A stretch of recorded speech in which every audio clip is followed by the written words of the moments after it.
Scotty groaned again, throwing his hands in the air. No, Johnny, I don't love it. I loved it when the scariest thing I had to worry about was algebra homework. Not killer dogmen, not hive mind skinwalkers, and definitely not multiversal kid versions of you popping in for giggles. Johnny smirked, pushing off the table and walking toward him. Come on, Scotty. You've faced worse than algebra now, and you're still here. That says something, doesn't it? Scotty pointed a shaky finger at the spot where the orphan had vanished. That kid shows up again, I'm locking myself in the van. Ren, still leaning on her spear, couldn't help but laugh. You're going to miss out on all the fun. Fun. Scotty threw his head back, exasperated. Ren, do you have any idea how not fun this has been? I didn't sign up to be part of some cosmic crusade. I'm just trying not to get eaten. Johnny crossed his arms, grinning slightly. And yet, here you are. Still not eaten. Scotty glared at him. Barely. Ren rolled her eyes and stepped closer to the two of them. Look, Scotty, I get it. This is insane. All of it. But at this point, you've gotta admit, we're in it together. And if anyone's gonna get us through this mess, it's Johnny. Even if he's got pint-sized multiverse gremlins showing up to mess with us. Johnny turned to her, pretending to be offended. Hey, I take offense to that. He's the gremlin. I'm the responsible one. Ren raised an eyebrow. Responsible? You. Johnny shrugged, smirking. Okay, responsible enough. Scotty muttered something under his breath, shaking his head. This is my life now. This is fine. Just fighting monsters and hanging out with cosmic Johnny clones. Totally normal. Johnny clapped him on the shoulder. Hey, you've come this far. Besides, if you survive this, you'll have the best stories to tell. Scotty scowled, his sarcasm dripping. Oh yeah, I'll have great stories. Hey, remember that time I almost got disemboweled by a dogman? Or that other time I got covered in skinwalker goo? Real conversation starters. Ren grinned, slinging her spear over her shoulder. You'll thank us when you're the most interesting guy at the apocalypse bar. Scotty sighed heavily, rubbing his temples. I don't even drink. Johnny laughed and patted Scotty's shoulder again. Then you'll be the guy telling stories while everyone else buys you drinks. You're welcome. The tension in the room eased slightly, the absurdity of their situation settling into something almost comfortable. The faint hum of the generator filled the silence as they all took a moment to catch their breath. Ren turned serious again, looking between Johnny and Scotty. All right, jokes aside, what's next? We've got the gear. We've got the knowledge. What's the plan? Johnny glanced at the VCSN on his arm, the faint glow of its interface catching the dim light of the mill. He felt the hum of possibilities, the weight of the multiverse pressing on him. The orphan's visit was a reminder that their fight was far from over. "We rebuild," Johnny said firmly. "We reinforce the mill. We learn everything we can from the hunter's gear and the orphan's hints." And then, he paused, his gaze hardening. "We find out what's coming next before it finds us." Ren nodded, her expression resolute. "All right. Let's get to work." Scotty groaned but didn't argue. "Great. Another day, another apocalypse prep session." Johnny smirked as he walked back toward the workbench, his resolve stronger than ever. "Don't worry, Scotty. You'll love it when we're the ones calling the shots." Scotty muttered, "I doubt it." Ren laughed. "Oh, you'll come around." Johnny didn't say anything else. He just focused on the glowing interface of the VCSN, his mind already racing ahead. They'd survived this long. They'd won their first battles. But the war was still out there, waiting. The next few days at the loom mill passed in a blur of work and preparation. Johnny, Ren, and Scotty threw themselves into fortifying their base, using everything they'd scavenged so far and the tools the hunter had left behind. The mill's interior slowly transformed from a patched-together hideout into a fortified stronghold. Ren set up a training area in one corner, marking targets for her spear practice and sharpening blades. Scotty worked on rigging traps and wiring the signal jammer to cover a wider radius. Johnny spent hours poring over the hunter's journal, cross-referencing the notes with the data on his VCSN. One night, after another long day, Johnny sat at the table with the glowing revolver in hand. He spun the cylinder absent-mindedly, his thoughts drifting to the orphan's cryptic words. "You'll see," the kid had said. Typical Vanduke, never giving a straight answer. Ren walked over, dropping into the chair across from him. She propped her spear against the table and leaned forward. "You've been quiet."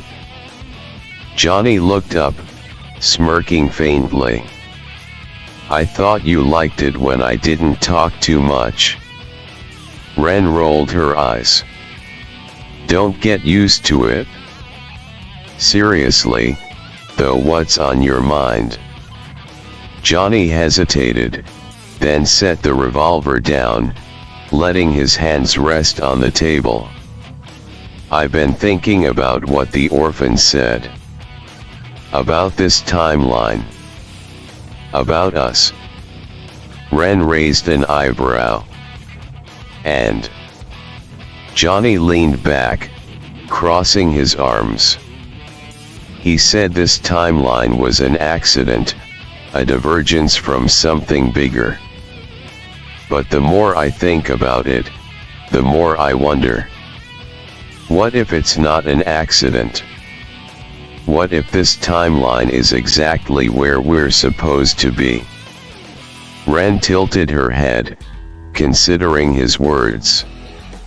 "You think it's fate?" Johnny shook his head. "Not fate. But maybe balance. Every other Vanduke has their fight, the hunter, the orphan, all of them. Maybe this is ours. Maybe we were always meant to face what's coming." Ren frowned slightly, tapping her fingers on the table. "That's a comforting thought, but it doesn't make it any easier. Johnny smirked. Nothing worth doing ever is. Scotty stumbled into the conversation, lugging a toolbox over to the table and plopping down next to them. All right, philosopher Johnny, enough deep thoughts? You're making me nervous. Ren chuckled. What are you working on now, Scotty? Scotty opened the toolbox and pulled out a tangled mess of wires and old circuit boards. I'm upgrading the signal jammer. If something out there wants to sniff us out, they're gonna have to work a lot harder for it. Johnny grinned. See? You're finally getting into it. Scotty shot him a look. Don't push your luck, Johnny. The three of them laughed, the sound echoing warmly through the mill. It was a rare moment of levity, a reminder that despite everything, they were still human. Later that night, Johnny found himself alone at the workbench again. The others were asleep, the mill quiet save for the occasional creak of its old beams. The VCSN hummed faintly on his arm, its glow illuminating the pages of the hunter's journal. As he flipped through the notes, something caught his eye, a sketch of the loom mill. But it wasn't his mill. This one was massive, sprawling across multiple levels, with reinforced walls and a network of underground tunnels. The den. The multiversal stronghold of the Vandukes. Johnny traced the lines of the sketch with his finger, imagining what it must be like. A place where every version of him came together, pooling their knowledge and strength. He wondered if he'd ever see it, if he'd ever step into that vast, impossible fortress. The VCSN pulsed softly, pulling his attention back to the present.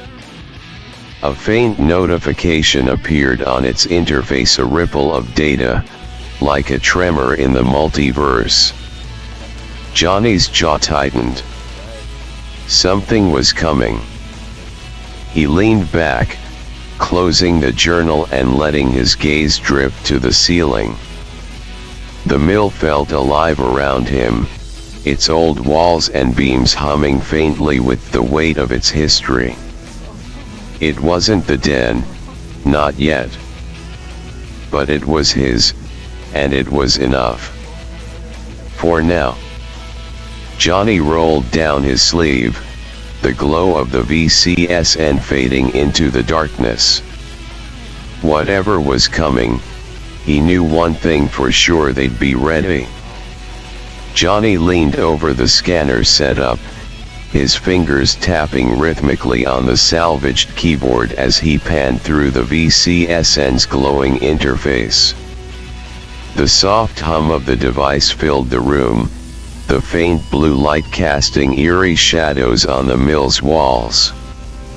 Ren sat nearby, her spear propped against the table, while Scotty sifted through digital news archives on one of their old laptops. What's with all that activity in Quarryville? Ren asked, breaking the quiet. She pointed to the screen, where several blips of abnormal energy clustered over the town like static on a radar. Scotty frowned, his eyes narrowing as he clicked through a series of articles. Activity? You mean lack of activity? He leaned in closer, scrolling through a particularly grim headline. 20 people have gone missing there in the last week. Johnny's fingers paused mid-tap, his gaze snapping towards Scotty. 20. That's a lot, even for what we're dealing with. Scotty nodded grimly, his voice dropping. And it's not just anyone. Look at this. He angled the screen toward them. They're all kids. Every single one of them. Ages 6 to 16, all vanished without a trace. Ren sat up straighter, her brow furrowing. All kids. That's not random. Whatever's happening in Quarryville, it's targeted. Johnny's jaw tightened as he returned to the VCSN, scrolling through the database of known creatures, legends, and anomalies.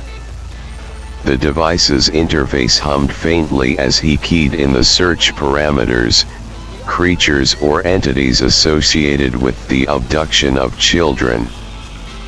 Several results popped up, each accompanied by a brief summary of habits, weaknesses, and patterns. One name stood out among the others, the data glowing faintly on the holographic display. Slender Man, Johnny read aloud, his voice steady but low. The room seemed to grow colder at the name. Scotty blinked, his face twisting in disbelief. Slender Man? Are you kidding me? That's an internet meme, Johnny. A creepypasta. That's not real. Johnny turned the VCSN toward him, the data lines scrolling across the screen. Not according to this. The VCSN tracks anything with a multiversal signature, and Slender Man is on the list. It's not just a story, Scotty. It's a phenomenon. Ren leaned in, her voice quiet. What does it say about him? Johnny scrolled further, reading aloud as the details appeared. Entity description: a tall, faceless humanoid in a dark suit. Primary traits include preying on children and adolescents, inducing fear, and exerting psychological control over victims. Often associated with forested areas and small, isolated towns. He paused, glancing toward the group. Sound familiar? Scotty groaned, dragging his hands through his hair. Quarryville surrounded by woods. That's not great. Johnny continued, his voice steady but tense. The VCSN notes that Slender Man's presence is more than just physical. He's a multiversal anomaly, an entity that feeds on fear and uses it to anchor himself in timelines. Wherever he appears, disappearances follow. Kids vanish without a trace, and anyone investigating either goes mad or disappears themselves. Ren gritted her teeth, her grip tightening on the edge of the table. So we're not just dealing with a monster. We're dealing with something that manipulates fear. Johnny nodded. Exactly.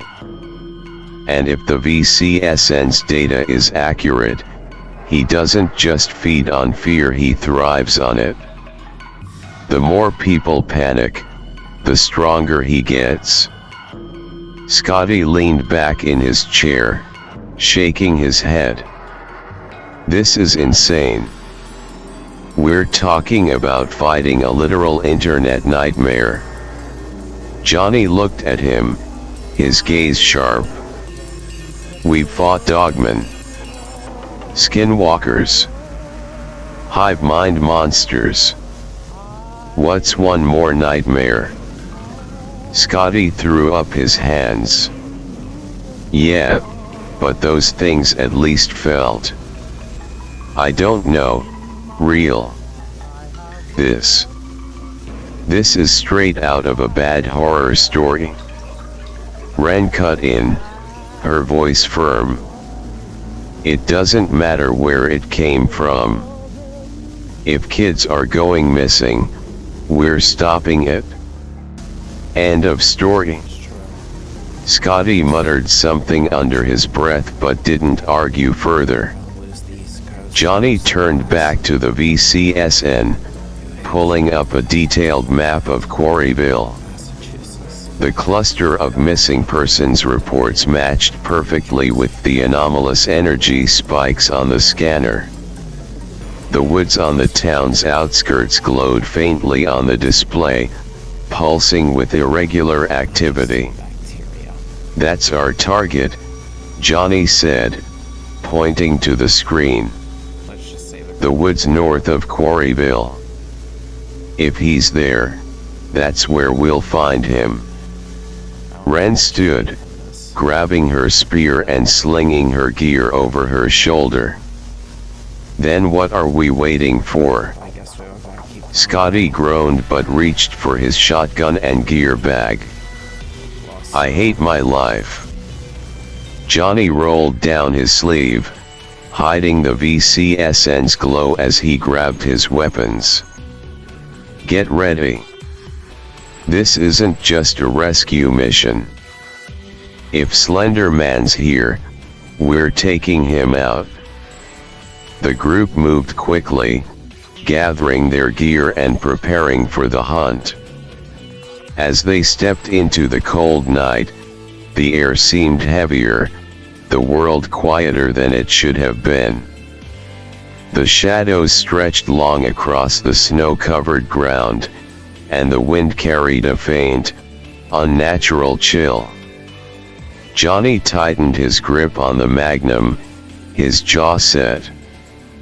The stakes had never been higher, but this was what they did now, facing the monsters no one else could. And tonight, they were going to face the Slender Man. The drive to Quarryville was tense, the van rattling softly as it cut through the dark, forest-lined roads. Inside, the group sat in silence, each lost in their own thoughts. The map Johnny had pulled up on the VCSN glowed faintly on the dashboard, marking their destination with an ominous red pulse. Scotty broke the silence first, his voice uneasy. So, what exactly are we looking for? Like, Slender Man doesn't just leave footprints, does he? Johnny glanced at him, his eyes sharp. No, but he leaves a trail.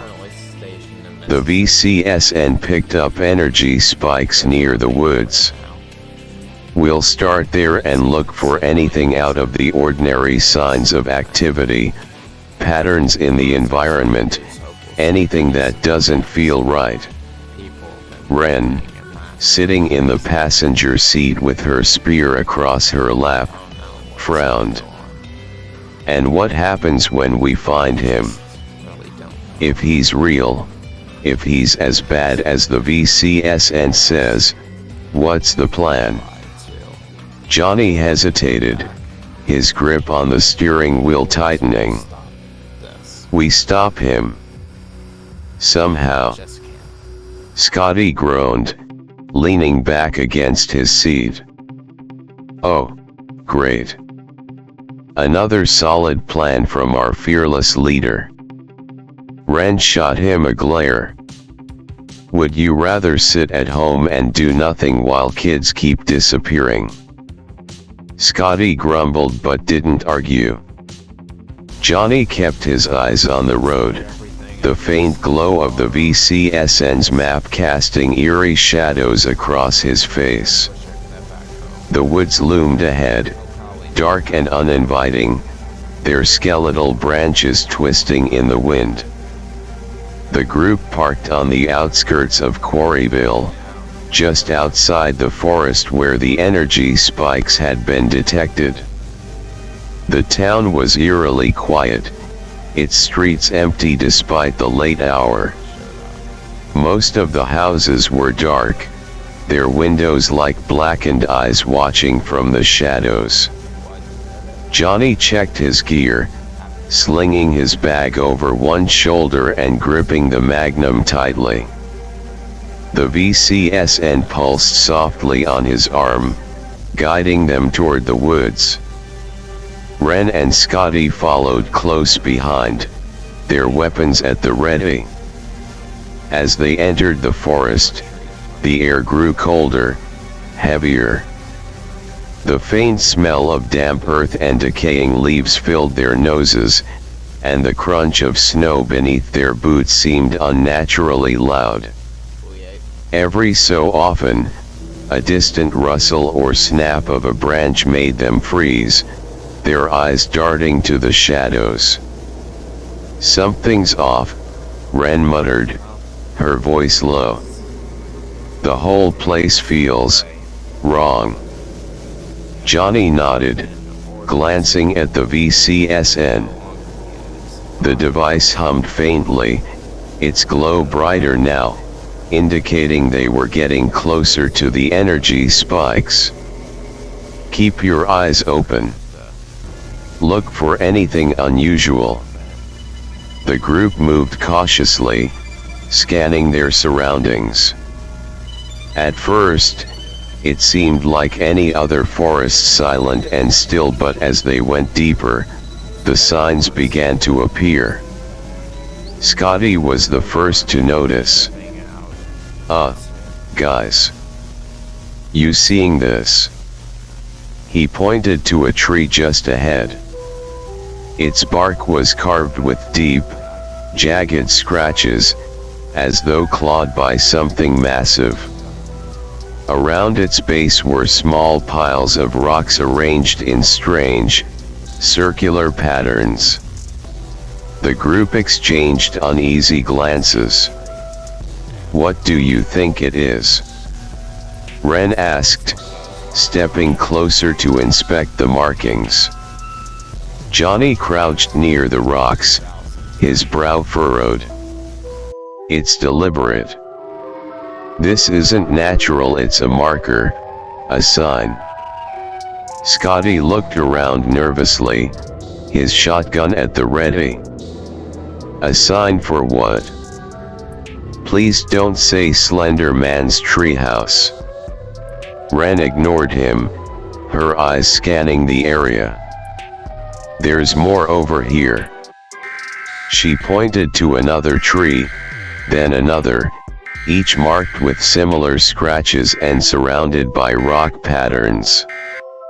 As the group continued, the markers became more frequent, the carvings more intricate. Some were crude symbols, others strange spirals that seemed to twist and shift when looked at too long. Johnny's jaw tightened. "It's a boundary. He's marking his territory." Scotty swallowed hard. "Great. So we're walking right into his backyard." The VCSN pulsed again, the energy spikes growing stronger. The group moved deeper into the woods, the air growing colder with each step.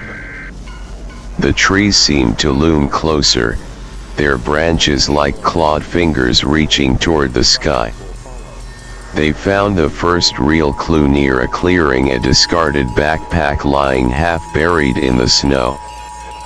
Ren knelt to pick it up, brushing away the frost to reveal a faded cartoon design. "It's a kid's bag," she said quietly, her expression grim. She opened it, finding a few toys and a water bottle inside. "This can't have been here long." Johnny glanced around, his hand tightening on the magnum. "We're close." The group pressed on, Following the trail of faint disturbances, a child's shoe snagged on a branch, a torn scrap of fabric fluttering in the wind. Each clue felt like a breadcrumb leading them deeper into the forest's maw. Finally, they reached the heart of the activity.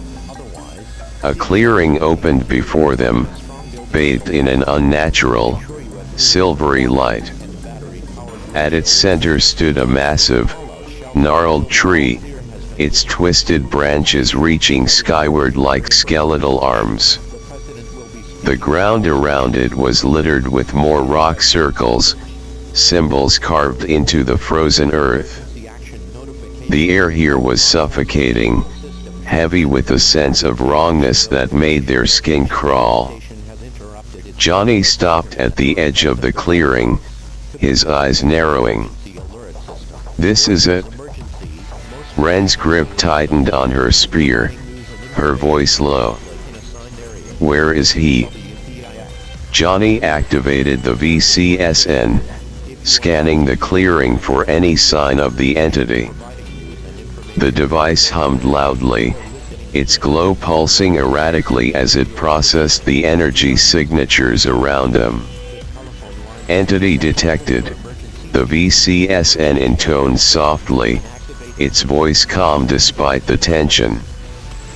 "Slender Man anomaly active. Probability of encounter, 87%. Scotty took a shaky step back, his face pale. 87%? That's not comforting. Johnny ignored him, his focus on the tree.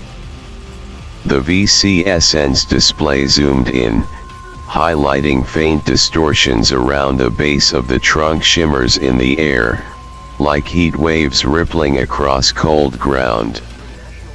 "He's here," Johnny said quietly, his voice steady despite the chill running down his spine. "Stay sharp." The group fanned out, their weapons ready, their eyes scanning every shadow. The air seemed to thrum with tension, the forest holding its breath. And then, from the corner of Johnny's vision, something moved. It was tall, impossibly thin, and silent as death. A shadow against the trees, its faceless head turning slowly toward them.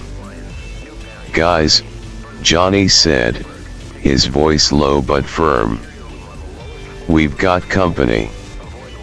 The air in the clearing grew colder, heavier, as if the forest itself were closing in around them. Johnny's grip on the magnum tightened, his eyes locked on the impossibly tall figure moving through the shadows.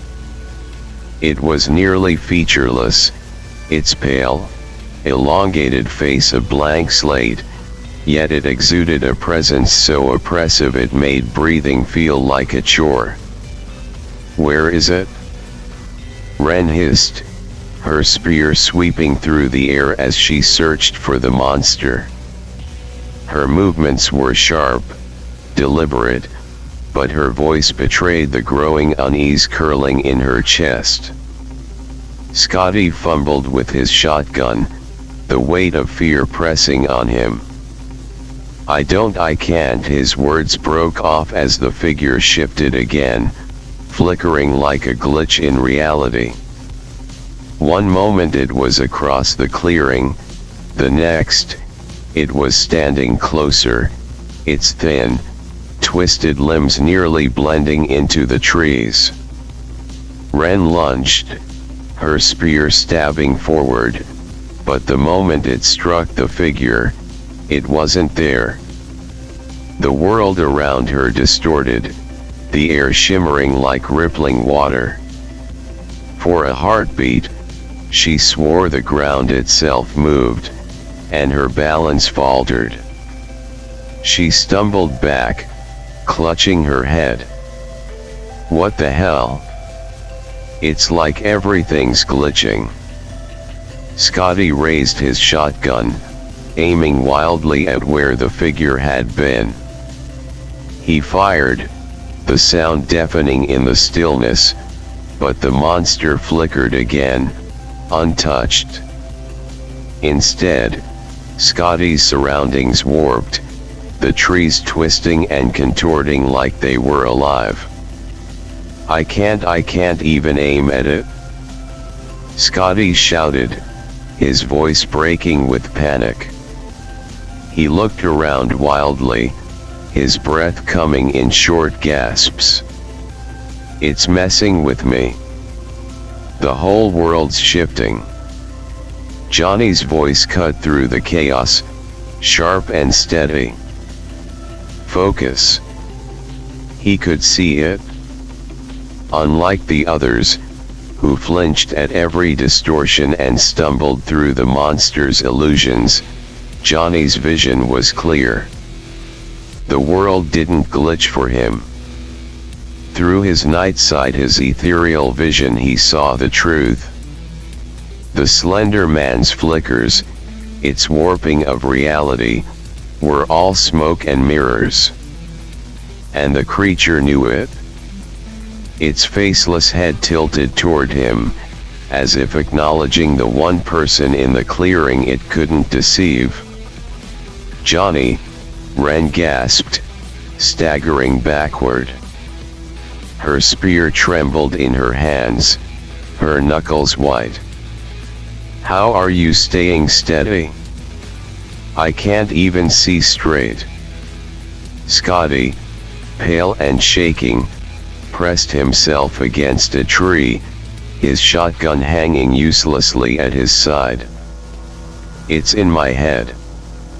It's twisting everything. I can't tell what's real anymore." Johnny stepped forward, his focus locked on the Slender Man. "None of it's real. It's just trying to scare you. Ignore it." "Easier said than done," Scotty shouted, his voice on the verge of breaking. The Slender Man shifted again, its long, spindly limbs gliding through the clearing with unnerving grace. Each step seemed to drag the air down with it, making every breath heavier. It flickered, appearing suddenly behind Ren, its faceless head looming over her. "Ren, move!" Johnny barked. Ren spun, her spear slashing through the air, but the creature wasn't there. Instead, the ground beneath her seemed to dissolve for a split second, and she dropped to one knee, clutching her head. "Damn it! I can't hit it. It's like everything's glitching out when I get close." Johnny's mind raced. The creature's illusions were nearly perfect, warping reality for anyone who tried to fight it. But for him, the glitches didn't exist. His vision pierced through the distortions, showing him the creature's true movements, its real form. The VCSN's enhancements, his night and ethereal vision, were protecting him from the Slender Man's tricks. The creature moved again, flickering closer to Scotty. Its long fingers reached out, twisting and elongating as it neared him. Scotty froze, paralyzed by fear, his shotgun slipping from his hands. "Scotty!" Johnny shouted. Without hesitation, Johnny raised the magnum, his aim steady. The Slender Man's illusions flickered around him, but they were nothing more than shadows now. He pulled the trigger, the shot ringing out like a crack of thunder. The bullet struck the creature's shoulder, and for the first time, it recoiled. Its body twisted unnaturally, and a low, guttural sound rumbled through the clearing, reverberating in their bones. Johnny smirked grimly. So you can bleed. The Slender Man turned toward him, its faceless head tilting as if assessing him. Then it moved again, faster this time, its elongated limbs slicing through the air as it flickered toward him. Johnny fired again, and this time the bullet struck its leg. The creature faltered, but it didn't stop. It lunged, its long fingers stretching toward him, but Johnny sidestepped smoothly, his enhanced reflexes keeping him just out of reach. "Johnny, how are you even hitting it?" Ren shouted, scrambling back to her feet. "It's illusions," Johnny called back, firing another shot. "It's all fake. You just have to see past it." "That's easy for you to say," Scotty yelled, still pressed against the tree. "You're not seeing the ground melt." Johnny ignored him, his focus razor sharp. He moved with purpose, his night vision cutting through the monster's tricks like a blade. The Slender Man faltered again, its movements less fluid now, more deliberate. It wasn't used to someone seeing through its lies. "Ren, Scotty," Johnny shouted, "keep it distracted. If it's focused on me, it won't mess with you as much." Ren gritted her teeth, forcing herself to steady. "Got it?" She lunged again, her spear slicing through the air. This time, the Slender Man flickered, but its focus shifted momentarily toward her. The distortion around her wasn't as strong, and though her spear didn't connect, it forced the creature to move. Scotty grabbed his shotgun again, his hands shaking. "You'd better have a plan, Johnny." Johnny fired again, the magnum's roar cutting through the clearing.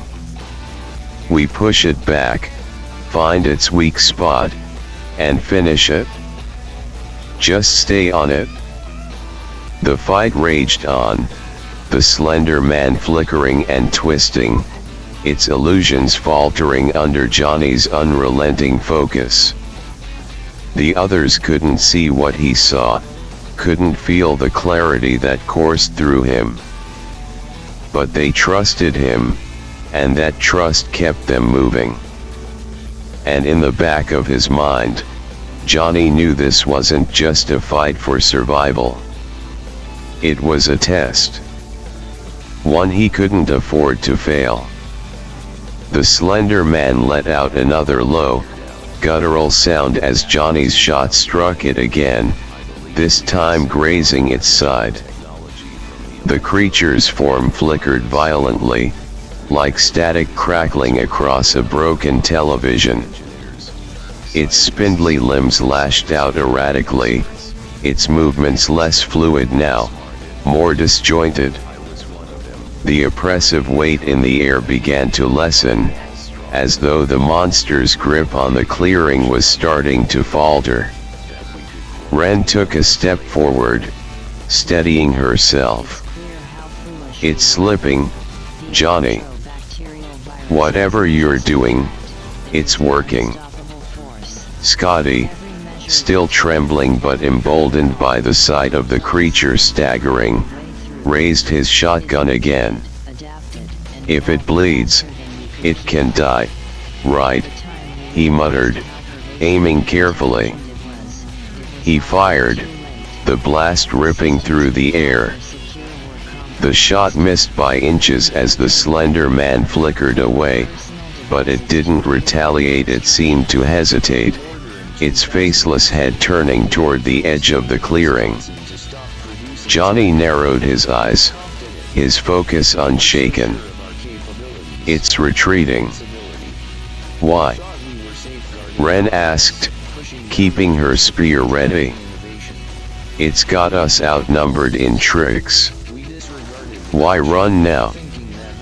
Johnny's jaw tightened. Because it knows it can't win. Not with me here. The Slender Man flickered again, reappearing further away, its movements almost frantic. It tilted its head toward Johnny, its faceless form exuding an eerie stillness, as if acknowledging him as the one who had broken its hold. Then, without warning, it stretched its limbs outward, its entire body contorting in unnatural ways before vanishing into the shadows. The air in the clearing immediately lightened, the suffocating pressure lifting. The symbols carved into the ground and trees seemed to dull, losing their faint glow. For the first time since they'd arrived, the forest felt still silent, but no longer oppressive. Scotty let out a shaky breath, collapsing onto the snow. It's gone. It's really gone. Ren lowered her spear, her hands still trembling slightly. That thing, it wasn't just playing with us. It was trying to break us. Johnny holstered the magnum, his gaze lingering on the spot where the creature had vanished. It was. But it didn't count on me being able to see through its tricks. That's why it ran. Scotty groaned, pressing his hands to his face. Please tell me we're not going after it? Because I'm not going into another haunted forest. Johnny shook his head, though his expression was grim. Not tonight. It's gone, but it'll be back. This thing doesn't just disappear, it lingers, waits for the right moment to strike again. Ren frowned, her grip tightening on her spear. What about the kids? Do you think it still has them? Johnny's jaw clenched. If it does, it's keeping them somewhere close. We've weakened it, it won't be able to maintain its hold as strong as before. That means there's still a chance. Scotty groaned again, dragging himself to his feet. Great. So it's not dead, just hiding. That's so much better. Johnny turned to the group, his expression firm. We need to regroup. Get back to the mill and figure out our next move. If we're going to stop this thing for good, we need to know exactly how it operates, what its weaknesses are. Ren nodded. And how to make sure it doesn't get away next time. The group began retracing their steps, the forest around them eerily quiet. The oppressive chill was gone, but a lingering unease remained, as though the woods themselves were still watching. Johnny kept his eyes sharp, his senses heightened, but the Slender Man didn't reappear. By the time they reached the edge of the forest and the van came into view, Scotty let out a sigh of relief. Home sweet van. Let's never do this again. Ren smirked faintly, though her voice was serious. We'll do it again if we have to. We're not letting that thing keep those kids. Johnny climbed into the driver's seat, glancing at the glowing interface of the VCSN on his arm. The device pulsed softly, displaying residual energy signatures from the encounter. The Slender Man wasn't gone, not completely. But its retreat meant they had time. Time to prepare. Time to figure out how to end it. We'll be back, Johnny said quietly, starting the van. Next time, it won't get away. The van rumbled to life, and the group drove off into the night, leaving the forest behind. But the battle wasn't over, not yet. In the distance, the trees loomed dark and foreboding, their shadows hiding secrets yet to be uncovered. And Johnny knew, deep down, that the Slender Man was waiting. Back at the loom mill, the group gathered around their makeshift workstation, a chaotic cluster of old computers, scavenged servers, and Johnny's ever-glowing VCSN. The adrenaline from their encounter with the Slender Man had worn off, replaced by a grim determination. If monsters like Slender Man were real, what else could be lurking out there? Ren leaned back in her chair, scrolling through an ancient laptop with a cracked screen. So, are we just gonna research every creepy bedtime story we've ever heard? Because if we are, I need more coffee. Scotty, sitting cross-legged on the floor with a tablet in hand, groaned. We're seriously doing this? What's next? The Tooth Fairy. Johnny stood at the center of the room, the VCSN glowing faintly on his arm as he keyed in a new search. It's not just about creepypastas, he said, his voice steady. We're looking for patterns, connections, anything that might help us understand what we're dealing with. If Slender Man is real, there's no telling how many other stories are based on actual entities. Ren raised an eyebrow. All right, fine. But where do we start? Johnny pulled up a holographic display from the VCSN, the screen filling with a categorized list of creatures, myths, and anomalies. The categories ranged from cryptids to fairy tales, urban legends, and even internet phenomena. We start with the most widespread, Johnny said. Anything that's shown up in multiple timelines or has consistent reports in different places. Scotty groaned again but leaned closer to his tablet. Fine, let's dive into the rabbit hole. What about, Jeff the Killer? That guy's basically Slender Man's edgy cousin. Johnny entered the name into the VCSN. The device hummed as it processed the query, lines of data scrolling across the holographic display. After a moment, the results came back. Entity, Jeff the Killer. Multiversal anomaly probability, low. Status, fictional, baseline timeline. Observed phenomena, psychological manipulation, induced fear. No physical manifestation recorded.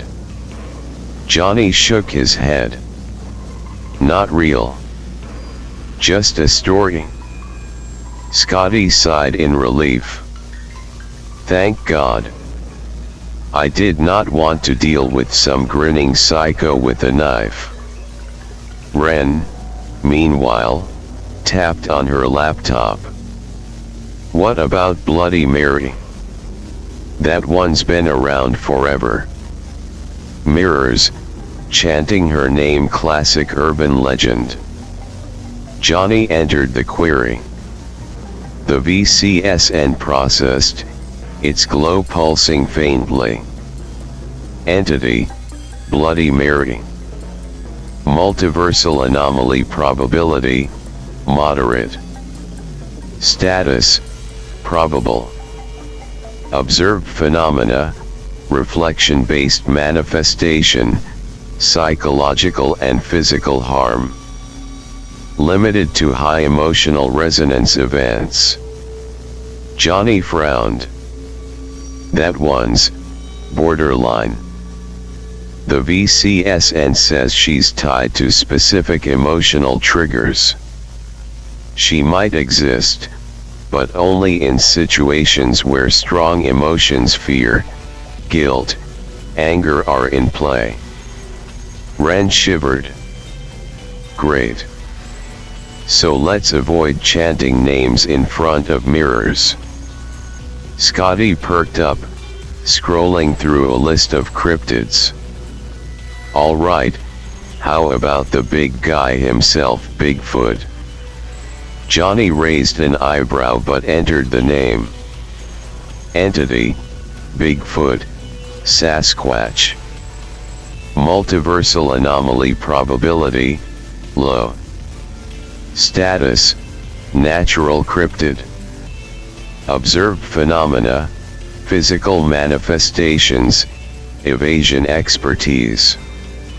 Likely localized biological anomaly, non-multiversal, dot. Johnny smirked.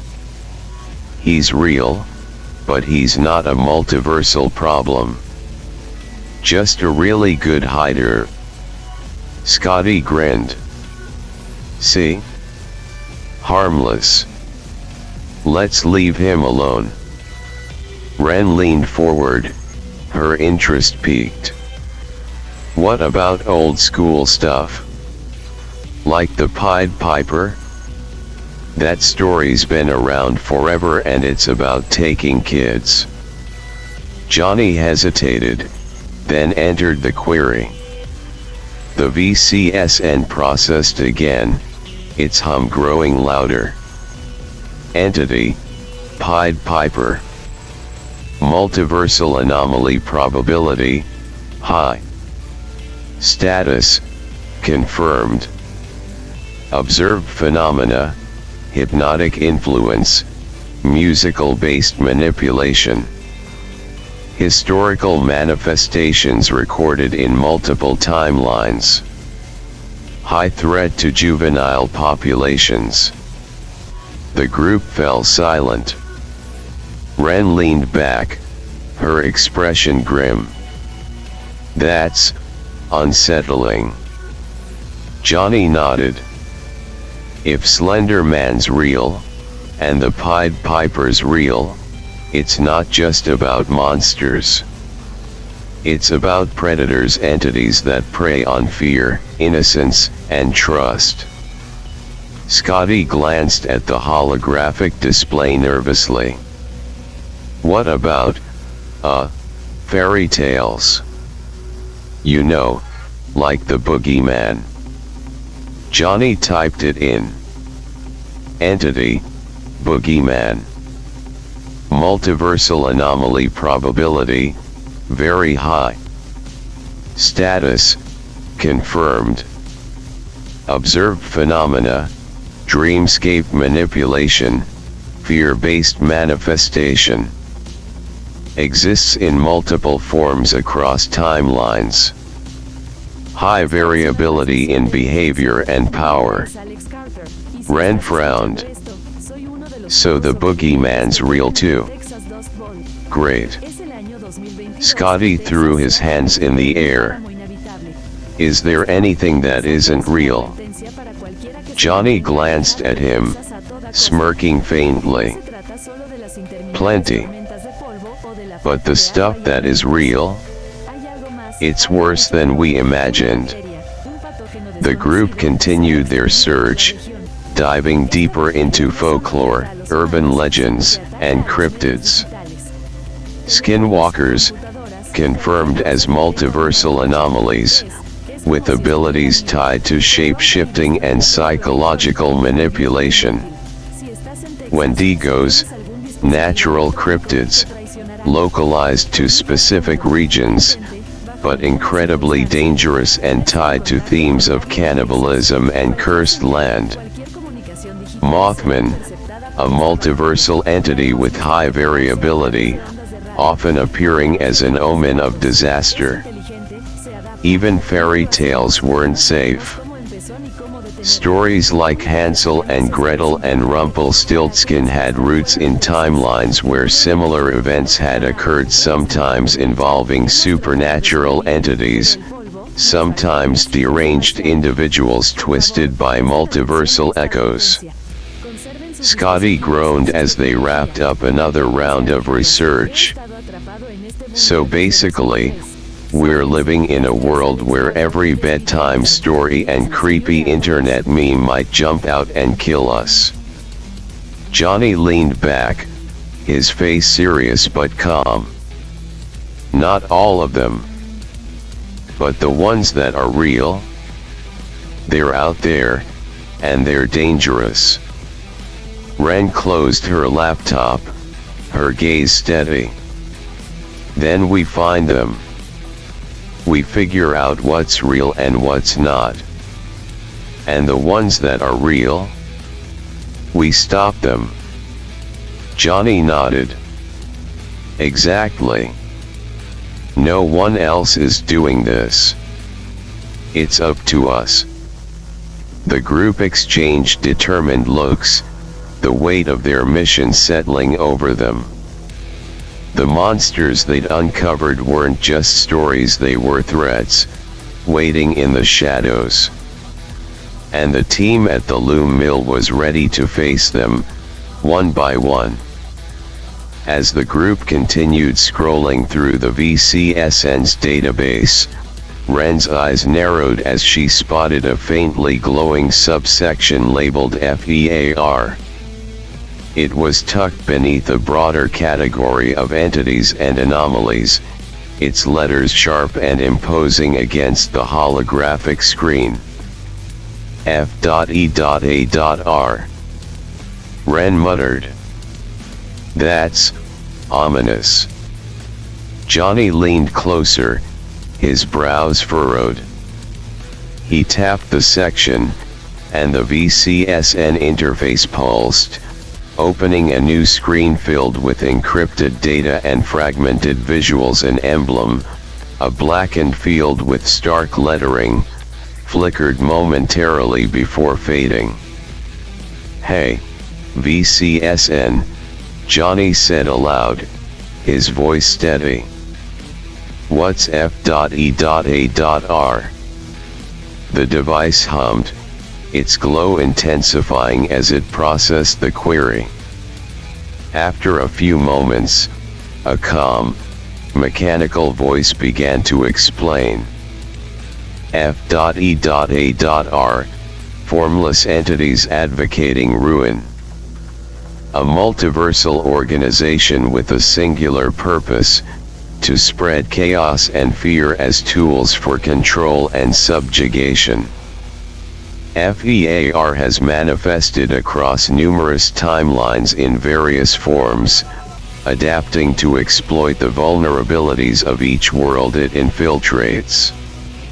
Scotty shifted uneasily, his voice edged with sarcasm. "Oh, great. So now we've got an evil acronym to deal with. What are they? A multiversal supervillain club?" The VCSN continued, its voice unyielding. "In some timelines, F.E.A.R operates as a covert government agency, manipulating populations through psychological warfare.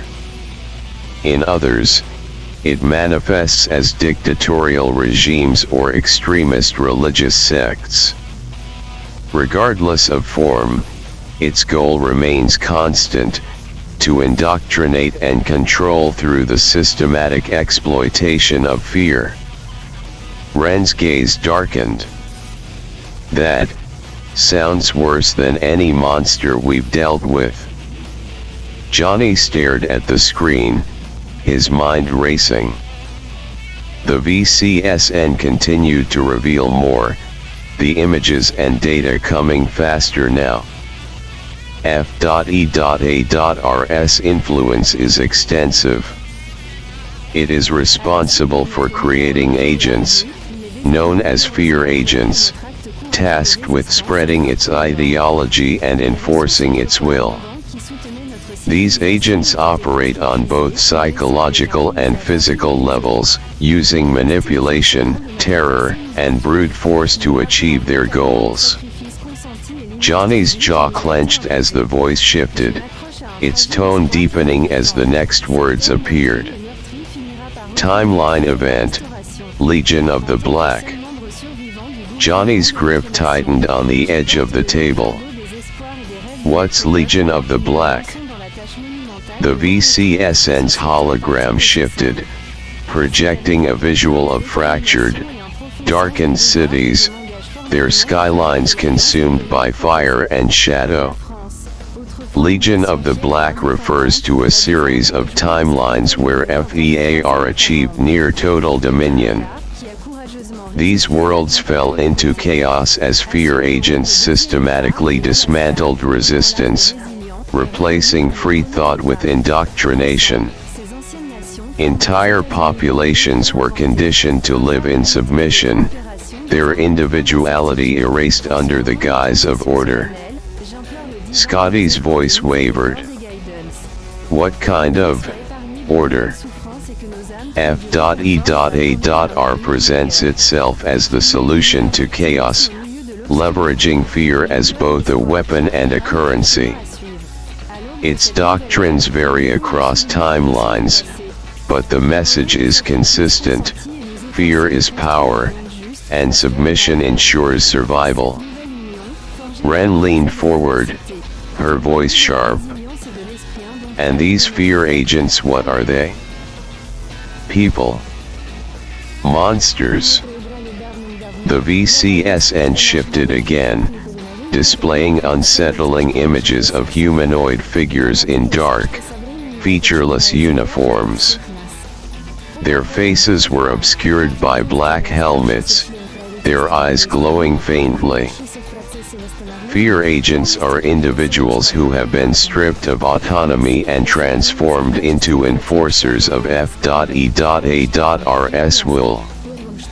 Some are enhanced with multiversal technologies, while others are altered physically and mentally to serve as living embodiments of fear.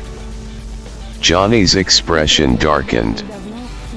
And how does this tie into the monsters we've been dealing with?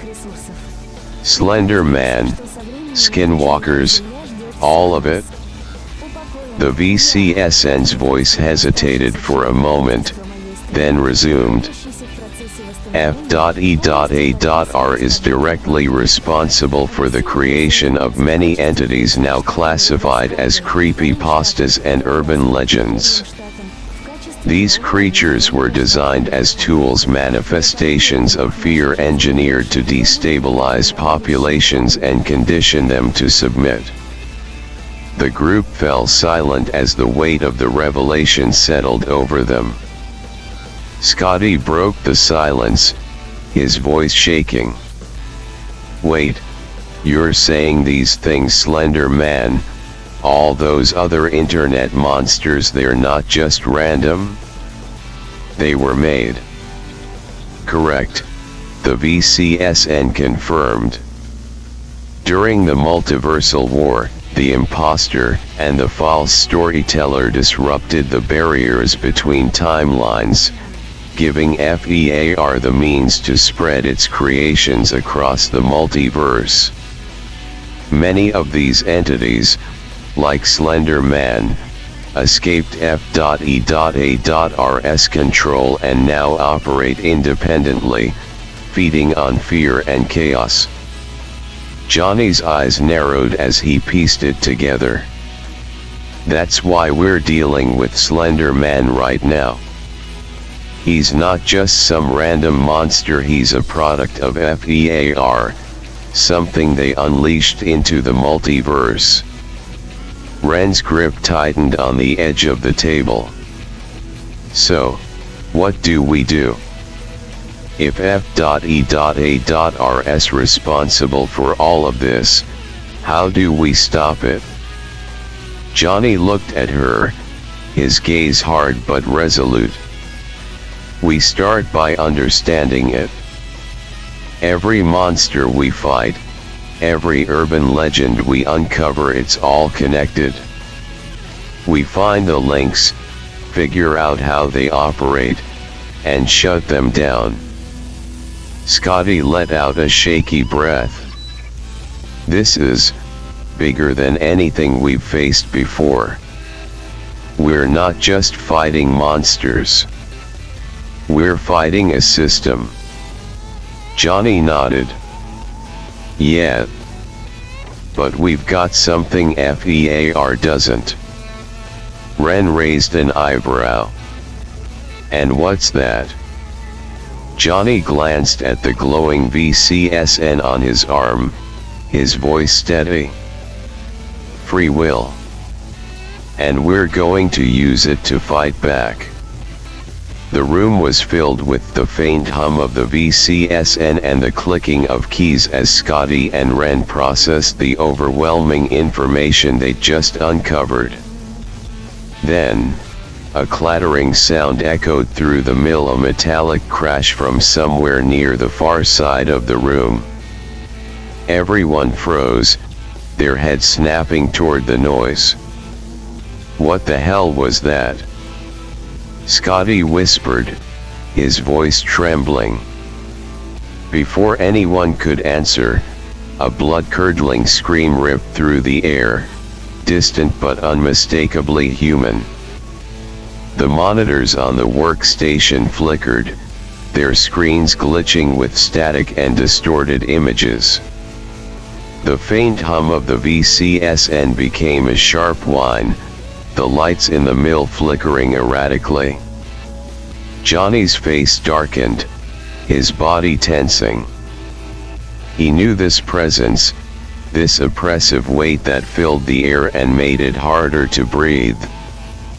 The creature had returned, but this time, it wasn't playing games. He didn't hesitate. Johnny spun to his right and threw a punch, his fist connecting with something solid in the air. A distorted figure shimmered into view, knocked back by the force of the blow. The Slender Man staggered, its cloaked form flickering like a dying projection. Its long, spindly limbs writhed as it regained its balance, its faceless head tilting toward Johnny. Ren gasped, her spear already in her hands. It's here. How did it get in? Scotty scrambled to grab his shotgun, his voice cracking. This is why I wanted better locks. Johnny ignored them, his eyes locked on the Slender Man. You shouldn't have come here, he growled, his voice low and dangerous.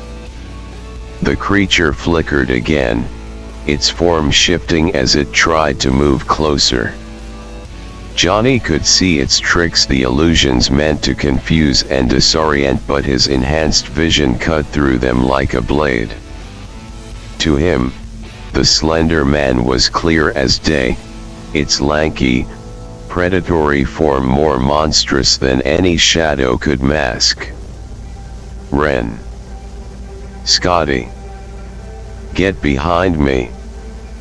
Johnny barked, raising the magnum.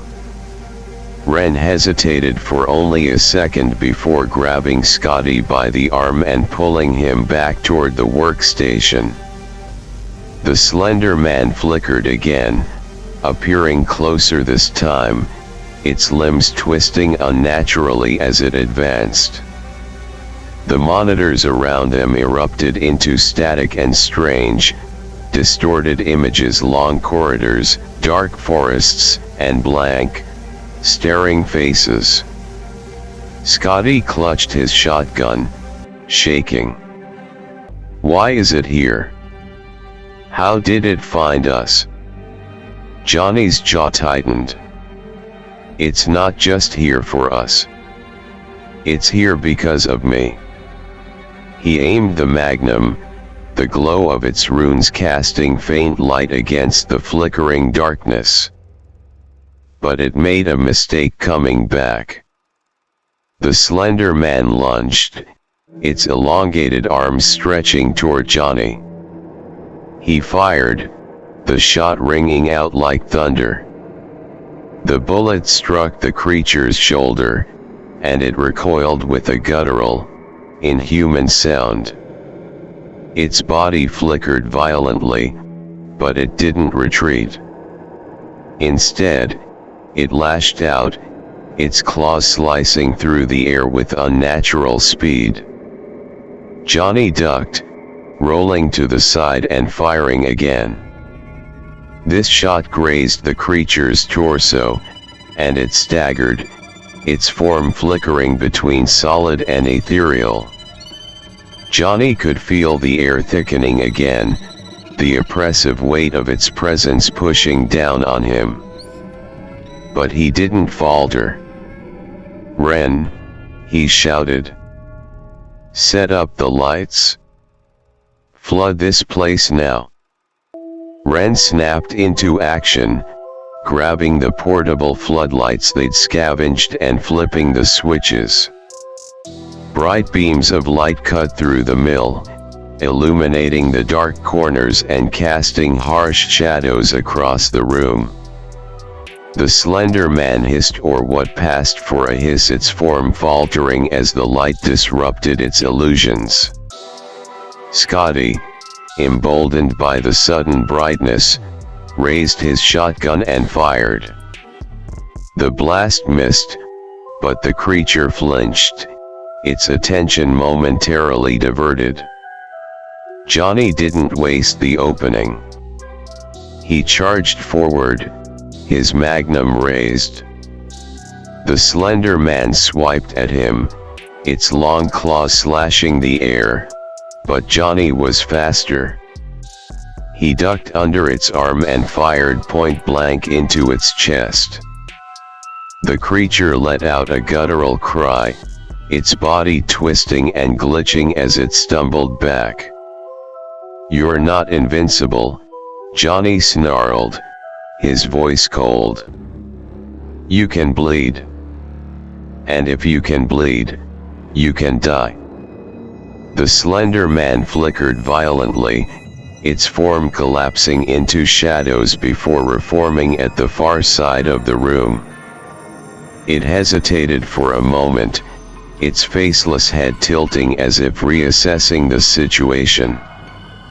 The bright floodlights, the unrelenting attacks, the clarity of Johnny's vision, it was too much. With a final flicker, the Slender Man dissolved into the shadows, disappearing from sight. The oppressive weight in the air lifted, and the monitors returned to normal, their screens no longer glitching. Ren lowered her spear, her breath coming in short gasps. "Is it gone?" Johnny's eyes scanned the room, his senses heightened. The creature's presence was faint now, retreating into the ether. "For now," he said, his voice steady. "But it'll be back." Scotty slumped against the workstation, his shotgun clattering to the floor. "This thing is worse than anything we've faced. It just appeared. How the hell do we stop something like that?" Johnny holstered the magnum, his jaw tight. "We find its weakness. Every monster has one. And when we find it, we end this." Ren nodded, her grip on her spear tightening. "Then we need to work fast. It knows where we are now. It won't give us another chance to prepare." Johnny glanced at the VCSN on his arm, its glow steady once more. He could still feel the faint traces of the Slender Man's presence in the mill, a lingering reminder of how close they'd come.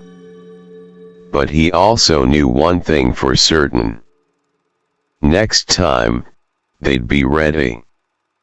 Johnny paced the length of the mill, his mind racing. The Slender Man wasn't gone for good. He could still feel its oppressive presence lingering on the edges of his senses. His breathing steadied as a thought struck him, sharp and undeniable. He stopped abruptly, the realization sinking in like a stone. Ren looked up from where she was inspecting the floodlights. "Johnny? What is it?" Scotty groaned from his seat on the floor, rubbing his temples. "Please tell me we don't have to deal with that thing again tonight." Johnny ignored him, his voice low and deliberate as he spoke. "The Slender Man, it's obsessed with kidnapping the young. Kids, teens. It tracks them, hunts them. The younger the target, the stronger the pull." Ren frowned, straightening. "You think that's why it came here? Because we're young?" Johnny nodded. "Exactly. We're still in its target range. It's like it can smell youth. It's what draws it to us. But that also means," his voice trailed off, his thoughts clicking into place. Scotty glanced up at him, his expression uneasy. "Oh no. I don't like that look. You're planning something, aren't you?" Johnny's gaze darkened as he turned toward them. "We need to trap it. Set up a place it can't resist, a place filled with echoes of youth. Somewhere it's guaranteed to show up." Ren tilted her head, her brow furrowing. "And where exactly do you have in mind?" Johnny exhaled slowly, the memory surfacing with unnerving clarity. "My old elementary school. Eshleman Elementary. Back in Millersville." The room fell silent as the weight of his words settled over them. Ren folded her arms, skeptical but intrigued. "An elementary school?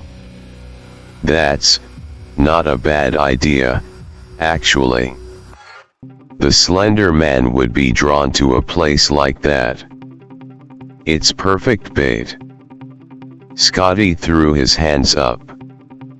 "Whoa, whoa, whoa. Time out.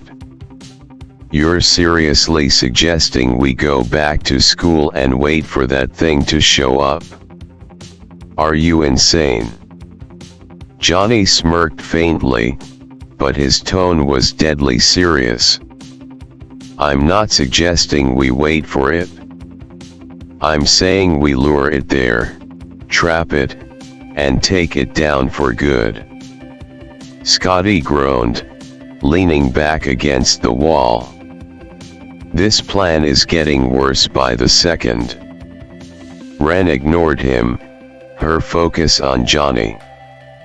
"How do you plan to trap it? We've seen how it moves. It flickers, glitches out of the way. We can't hit it unless it's fully materialized." Johnny nodded, his mind already working through the details. "We force it to manifest. That thing thrives on fear and chaos, but if we disrupt its illusions, it becomes vulnerable. The floodlights worked earlier. They disrupted its hold on reality. We'll set up a perimeter around the school and rig the place with lights and traps."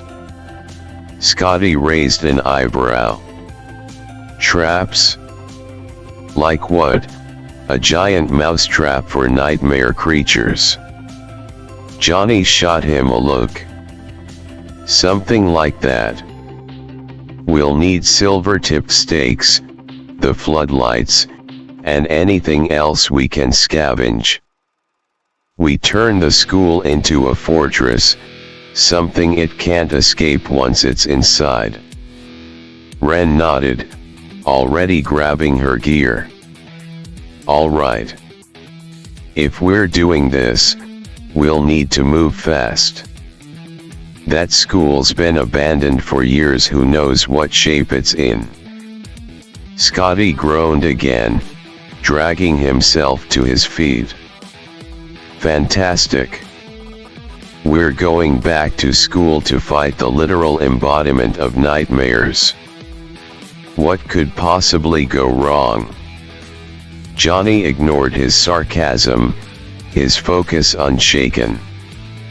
This is our best chance to end it. If we don't take it down now, it'll keep coming for us and for more kids. Ren slung her spear over her shoulder, her expression resolute. Then let's get to work. Johnny nodded, grabbing the VCSN and a map of Millersville. We'll head out tonight. The Slender Man won't be expecting us to go on the offensive. As the group began gathering their supplies and finalizing their plan, Johnny's thoughts lingered on the memories of Eshleman Elementary. The long, empty hallways, the faded playground, the quiet classrooms that once buzzed with life. It had been a place of innocence, of youth. Now, it would be the site of a final confrontation.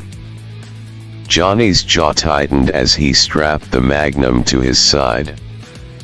This ends where it all began. The drive to Millersville was steeped in tension, the van rattling softly as it cut through the quiet Pennsylvania night. The air outside was cold and still, the faint glow of the moon casting long shadows over the empty streets.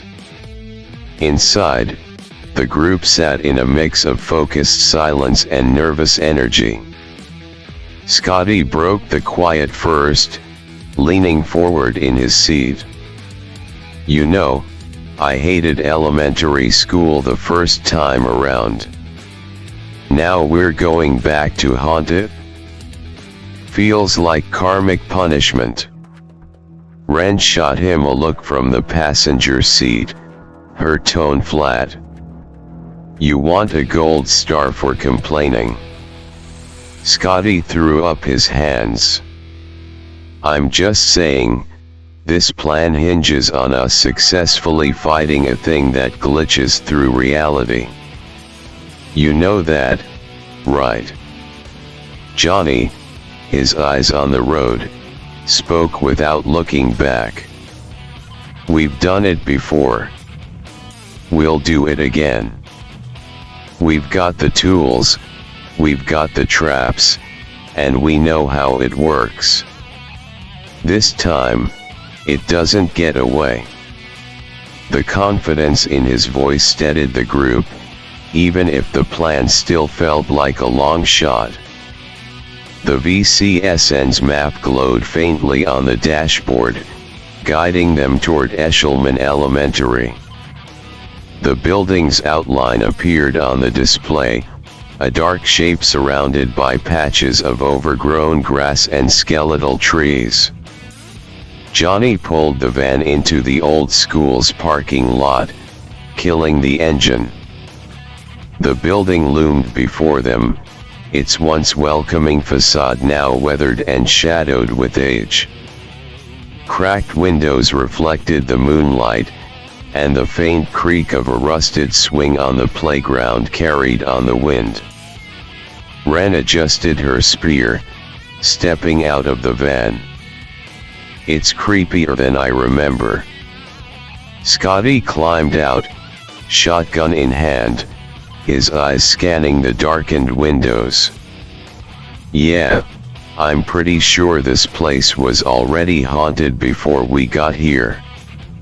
Johnny grabbed the floodlights and gear from the back of the van, his movements deliberate. Focus. This is where we make our stand. If it shows up, we end this. The group moved quickly, setting up their equipment. Johnny led the way, placing floodlights at key points around the school's perimeter. Ren rigged tripwires with silver-tipped stakes, her hands steady despite the growing unease in the air. Scotty grumbled but helped, setting up motion sensors scavenged from the mill. Inside the school, the air was heavier, staler. The long hallways stretched into darkness, their walls lined with faded posters and peeling paint. Johnny's footsteps echoed as he led the group deeper inside, his flashlight cutting through the shadows. "This place is perfect," Johnny said quietly, his voice carrying in the silence. "It's exactly the kind of place that would draw it in." Ren glanced around, her spear at the ready. "What's the plan when it shows up?" "We hit it with lights, traps, and silver." "What about after that?" Johnny's jaw tightened. "We don't stop until it's done. No running. No hesitating." Scotty shivered, gripping his shotgun. "Fantastic. No pressure." They finished setting up in the gymnasium, a cavernous space with high ceilings and rows of old bleachers. The floodlights were positioned at strategic angles, casting harsh beams across the room. Traps lined the entrances, their mechanisms sharp and ready.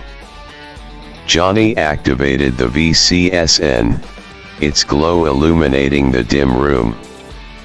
The device pulsed faintly, scanning the area for anomalies. The group waited, the stillness of the building pressing down on them.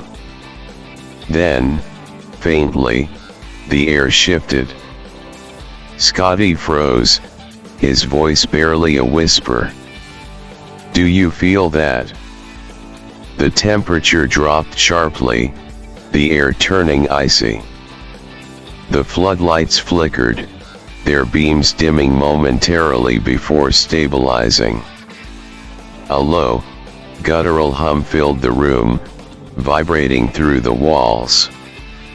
"It's here," Johnny said, his voice calm but firm. "Stay sharp." The shadows in the room deepened, pooling unnaturally in the corners.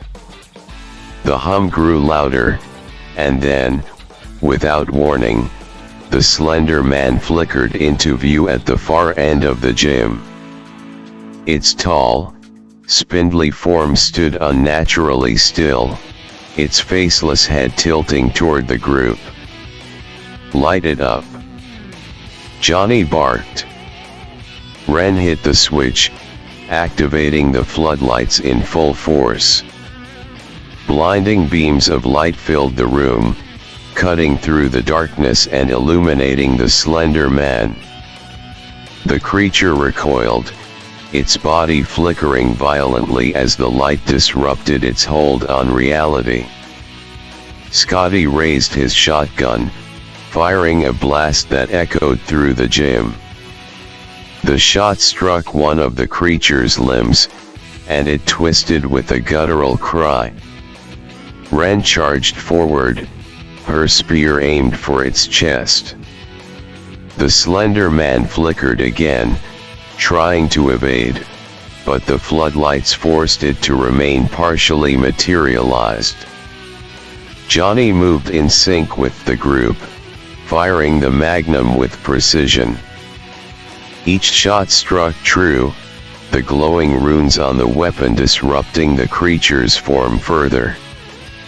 The Slender Man lashed out, its elongated arms swiping through the air, but the group's traps activated, silver-tipped stakes shooting upward and slicing through its limbs. The creature let out a distorted, inhuman scream, its body glitching uncontrollably. It stumbled backward, its form collapsing under the combined assault of light, silver, and fire power. Johnny stepped forward, his voice cold and unyielding. "You've taken enough. It ends here." With one final shot, the magnum roared, and the bullet struck the creature's center. The Slender Man convulsed, its body flickering wildly before shattering into fragments of shadow and light. The oppressive weight in the air lifted, and the room fell silent. The group stood motionless for a moment, their breathing heavy, the echoes of the fight still ringing in their ears. Ren lowered her spear, her expression one of disbelief. "Is it gone?" Johnny stared at the spot where the creature had stood, the faint glow of the VCSN confirming its absence. "For now." Scotty slumped onto a nearby bench, his shotgun resting against his leg. "We actually did it. We fought an internet nightmare, and won." Johnny turned to the group, his expression firm. "This was just one battle. There are more out there. And we're going to be ready." The group exchanged determined looks as they gathered their gear, the weight of their victory settling over them. They had faced the Slender Man and come out on top, but the war was far from over. The loom mill awaited, and so did the multiverse's next threat. As the group drove back to the loom mill, the tension began to dissipate, replaced by exhaustion and the strange relief that came from surviving the impossible. The van rumbled softly, the faint glow of the VCSN illuminating the dashboard. Scotty leaned back in his seat, his shotgun propped up beside him. "So," Scotty said, breaking the silence, "we just killed Slender Man. What's next? The Tooth Fairy? Krampus? Bigfoot with a grudge?" Ren smirked from the passenger seat, though her voice was serious. "If Slender Man's real, there's no telling what else might be out there. We can't just stop now." Johnny, hands steady on the wheel, nodded. "We don't stop. We figure out what's real, what's dangerous, and how to stop it before it becomes a problem." Scotty groaned. "Fantastic. More homework." "All right, Johnny, oh wise VCSN wielder, what's next on the list?"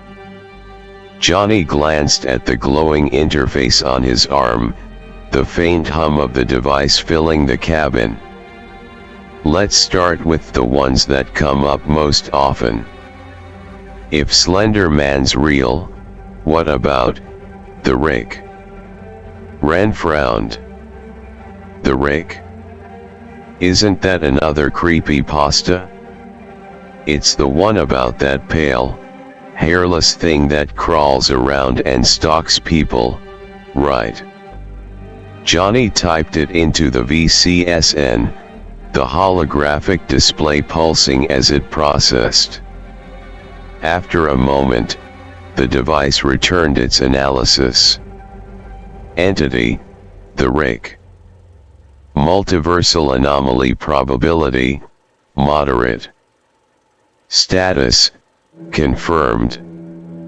Observed phenomena, predatory behavior, physical manifestation in remote areas.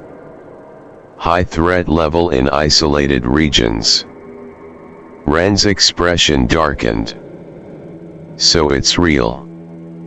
Great. Scotty slumped further into his seat. Of course it's real. Why wouldn't it be? What's next? The freaking Mothman.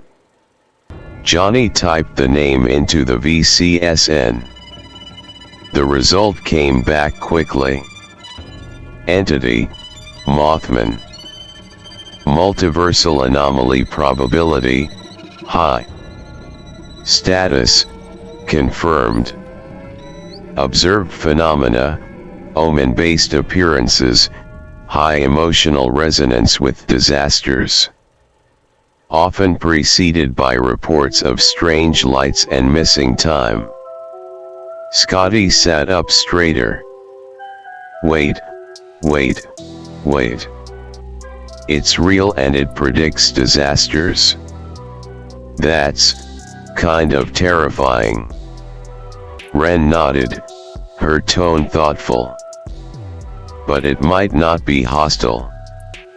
If it's just showing up as an omen, maybe it's not something we need to fight. Johnny shrugged. Maybe. But if it's linked to disasters, we need to be ready. There's always a chance it's connected to something bigger. Scotty waved his hands dramatically. All right, great. We've got pale stalkers, disaster moths, and internet nightmares. Anything else? Johnny smirked faintly, entering another name. How about the black-eyed children? The VCSN processed briefly before displaying its findings. Entity, black-eyed children. Multiversal anomaly probability, moderate. Status, probable. Observed phenomena, psychological manipulation, doorway-based manifestation. Often reported in suburban or rural areas. Ren raised an eyebrow. Doorway-based? Like they just show up and ask to come inside. Johnny nodded. That's the story. They knock, ask to come in, and anyone who lets them in regrets it. People disappear or go crazy afterward. Scotty shuddered. That's officially on the nope list. Lock the doors and call it a day. Ren tilted her head. What about older monsters? Stuff that isn't tied to creepypastas or urban legends. Things like Baba Yaga or the Jersey Devil. Johnny tapped the VCSN again, pulling up data on the Jersey Devil. Entity, Jersey Devil. Multiversal anomaly probability, low. Status, regional cryptid. Observed phenomena, physical manifestation, predatory behavior in isolated forests, non-multiversal threat. He frowned slightly. It's real, but it's localized. A cryptid, not an anomaly. We'd only have to worry about it if we were in its territory. Ren nodded, satisfied. And Baba Yaga. Johnny entered the name, the VCSN humming as it processed. The result sent a chill through the group. Entity, Baba Yaga. Multiversal anomaly probability, high. Status, confirmed. Observed phenomena, manifestation as which figure? tied to child abductions, manipulation, and cursed lands. Highly intelligent and dangerous. Scotty groaned. Oh, come on. Do all these things have to steal kids? Can't we just fight something that's, I don't know, not horrifying? Ren chuckled darkly. You're in the wrong line of work if you want less horrifying, Scotty. Johnny's gaze stayed fixed on the road, but his mind was already racing ahead. The VCSN had opened their eyes to a universe of threats, cryptids, creepypastas, urban legends, and more. Each one was a new puzzle, a new danger. And if Slender Man had been unleashed by F.E.A.R, how many others had been set loose? He spoke quietly, his voice steady. This is bigger than just us. These monsters aren't random, they're connected. If we don't stop them, no one else will. Ren nodded firmly. Then we keep going. One at a time. Scotty sighed, leaning his head back against the seat. One at a time, huh? At this rate, I'll be dead before I get to retire. Johnny smirked faintly. Then let's make sure you survive long enough to complain about it. The group had barely settled back at the loom mill after their latest round of monster research. The floodlights still buzzed faintly from their recent battle with Slender Man, and the air inside the mill was thick with exhaustion and tension. Johnny sat at the workbench, cleaning his magnum in silence. Ren leaned against a pillar, sharpening her spear, while Scotty slumped on a crate, aimlessly scrolling through an old tablet. The faint hum of the VCSN was the only sound until a strange, almost electric buzz filled the room. The temperature dropped noticeably, and the floodlights flickered, dimming for a split second before stabilizing. Johnny froze, his hand gripping the magnum. He exchanged a glance with Ren and Scotty, who were already on high alert. You guys feel that? Scotty asked nervously, gripping his shotgun. Ren's eyes darted toward the shadows in the far corner of the mill. Yeah. Something's here. Johnny stood, his jaw tightening. He'd felt this before. It wasn't the Slender Man, but it was something. His eyes scanned the room, his enhanced vision cutting through the darkness. A figure stepped into the faint light, emerging from the shadows with an air of quiet confidence. He looked strikingly familiar, same build, same intensity in his eyes, but his attire was vastly different. This Vanduke wore a long, dark trench coat that seemed to ripple faintly as he moved, as if it were alive. A glowing device similar to Johnny's VCSN was strapped to his arm, though its design was sleeker, more advanced. Relax, the stranger said, his voice calm but firm. I'm not here to fight. Johnny narrowed his eyes, his grip tightening on the magnum. Who are you? The figure smirked faintly. You know who I am. Scotty, clearly less comfortable with the cryptic arrival, raised his shotgun. Yeah, well, we don't, so start talking before I make this your worst day. The stranger raised his hands in mock surrender, his smirk widening. Fair enough. I'm you, or at least, a version of you. They call me the Wanderer. I've been traveling between timelines for a long time now. Ren lowered her spear slightly but stayed on edge. And why are you here? The Wanderer's smirk faded, replaced by a serious expression. Because your fight just got bigger. You're not just dealing with random monsters or urban legends. You're caught in something much more dangerous.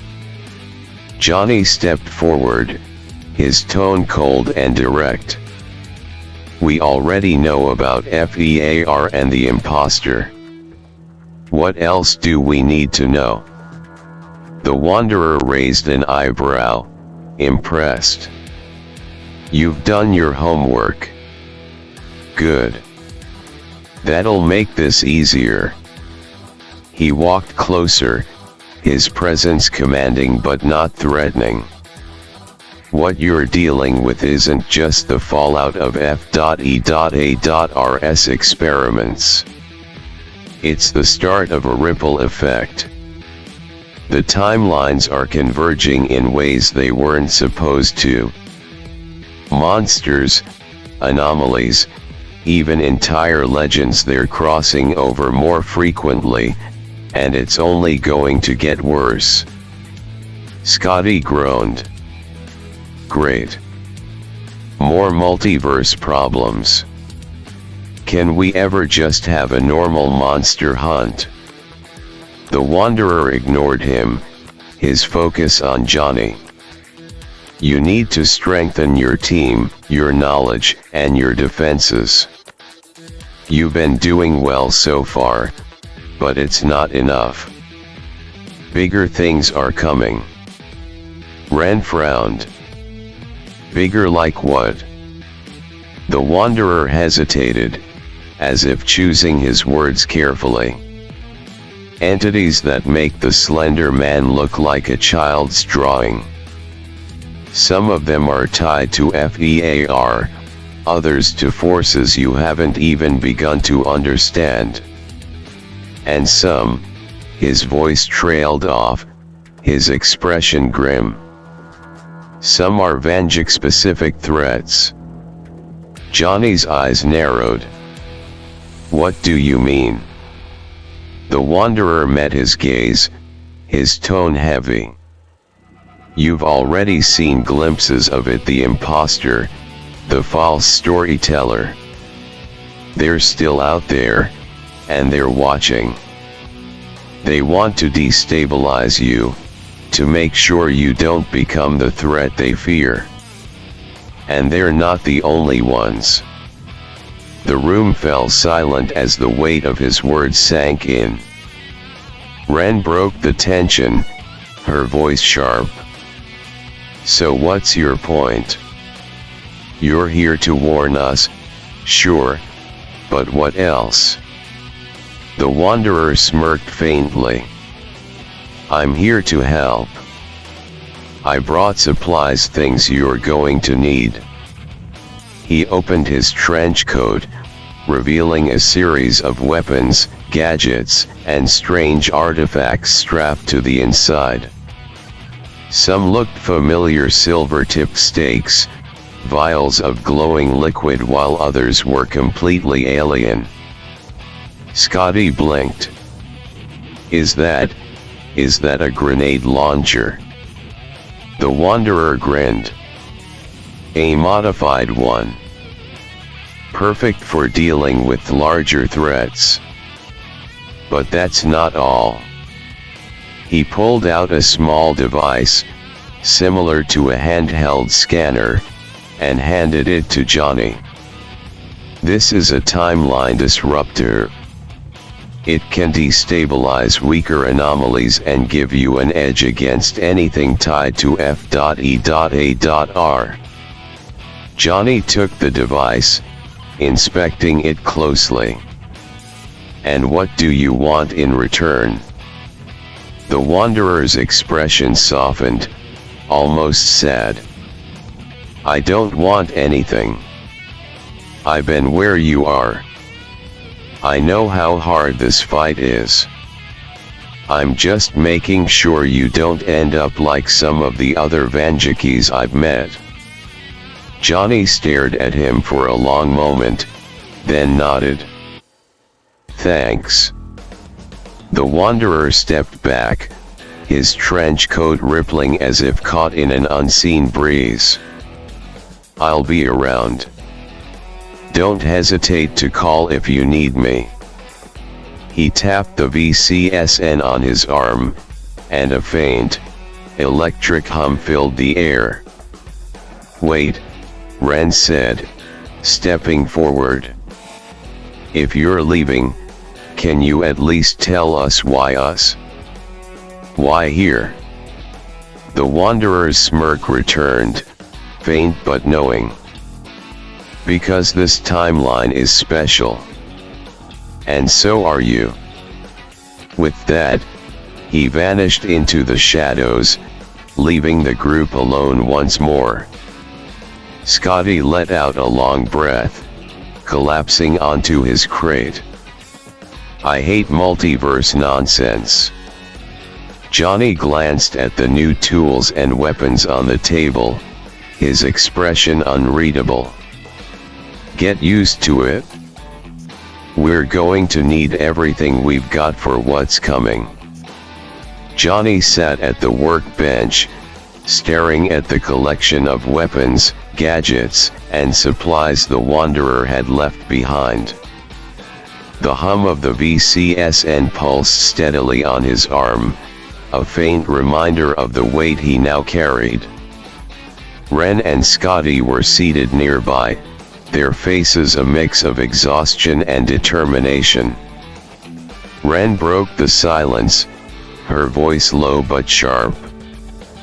He said we need to strengthen our team. I hate to admit it, but he's right. If things are going to get worse, we can't do this alone. Scotty groaned, leaning back on his crate. Yeah, because recruiting monster hunters is totally something you can put on Craigslist. Johnny smirked faintly, but his mind was already working. The Wanderer's warning had been clear, they needed more people. Not just anyone, though they needed people who could handle the insanity of the multiverse, people who wouldn't crumble under the weight of what they were facing. He leaned forward, his hands resting on the table. We're not putting an ad out. But there are people out there, people who've seen what we've seen, survived what we've survived. We just need to find them. Ren nodded, her eyes sharp. All right, so who do we look for? Cryptid hunters. Paranormal investigators. Johnny glanced at the VCSN, its interface glowing faintly. All of the above. People with experience, people who've fought back against the impossible. But more than that, we need people we can trust. Scotty snorted. Trust? In this line of work? Good luck with that. Ren ignored him, turning to Johnny. Do you have anyone in mind? Johnny hesitated, his fingers tapping against the table. There are a few names I've come across in the VCSN's database, people who've had brushes with the multiverse but aren't fully aware of it. Some of them are cryptid hunters. Others are a little more unconventional. Scotty raised an eyebrow. Unconventional? Like what? Psychics? Johnny shrugged. Maybe. Or people who've survived anomalies, people who've been changed by them. We don't just need muscle, we need specialists. People who can fill in the gaps we can't. Ren crossed her arms. All right. So where do we start? Johnny activated the VCSN, its holographic display filling the air above the workbench. He scrolled through names, each accompanied by faint data streams and fragmented images. Kara Raven Daniels, a cryptid hunter from West Virginia, known for taking on local legends like the Flatwoods Monster and Mothman. Highly resourceful, with a talent for tracking and improvisation.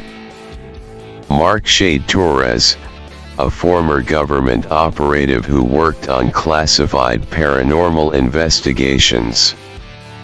Rumored to have defected after encountering an anomaly tied to F.E.A.R, highly trained in combat and survival. Lila Graves, an independent investigator specializing in urban legends and hauntings. Known for her sharp mind and unorthodox methods, including using tech to disrupt supernatural entities. Eli Patch Kim, a medic and survivalist who survived an encounter with a hive mind entity in the Pacific Northwest. Known for his calm demeanor and ability to adapt under pressure. Scotty whistled low. So, a cryptid hunter, a Black Ops Ghostbuster, a tech wizard, and a medic. Sounds like the start of a bad joke. Ren rolled her eyes. It sounds like exactly what we need. Johnny nodded. The VCSN has enough data to locate them. If we can convince them to join us, they'd make a hell of a team. Scotty leaned forward, his skepticism clear. And what if they don't want to join? What if they think we're crazy? Johnny smirked faintly. Then we show them what we've seen. If they've dealt with anything close to what we're dealing with, they'll understand. Ren tapped her fingers against the table, her expression thoughtful. All right, then. Let's start with Raven. If she's already hunting cryptids, she's probably the easiest to convince. Johnny nodded, his focus sharp. Agreed. We'll head out tomorrow. If we're going to take on what's coming, we need all the help we can get. Scotty sighed, leaning back again. Great. More road trips, more monsters, more crazy people. Just another day at the mill. Johnny's smirk widened slightly, his eyes glinting with determination. Exactly. The next morning, the group gathered their gear, packed the van, and prepared to set out. Johnny had mapped their route with the VCSN, prioritizing the nearest potential recruit, Kara Raven Daniels, the cryptid hunter from West Virginia.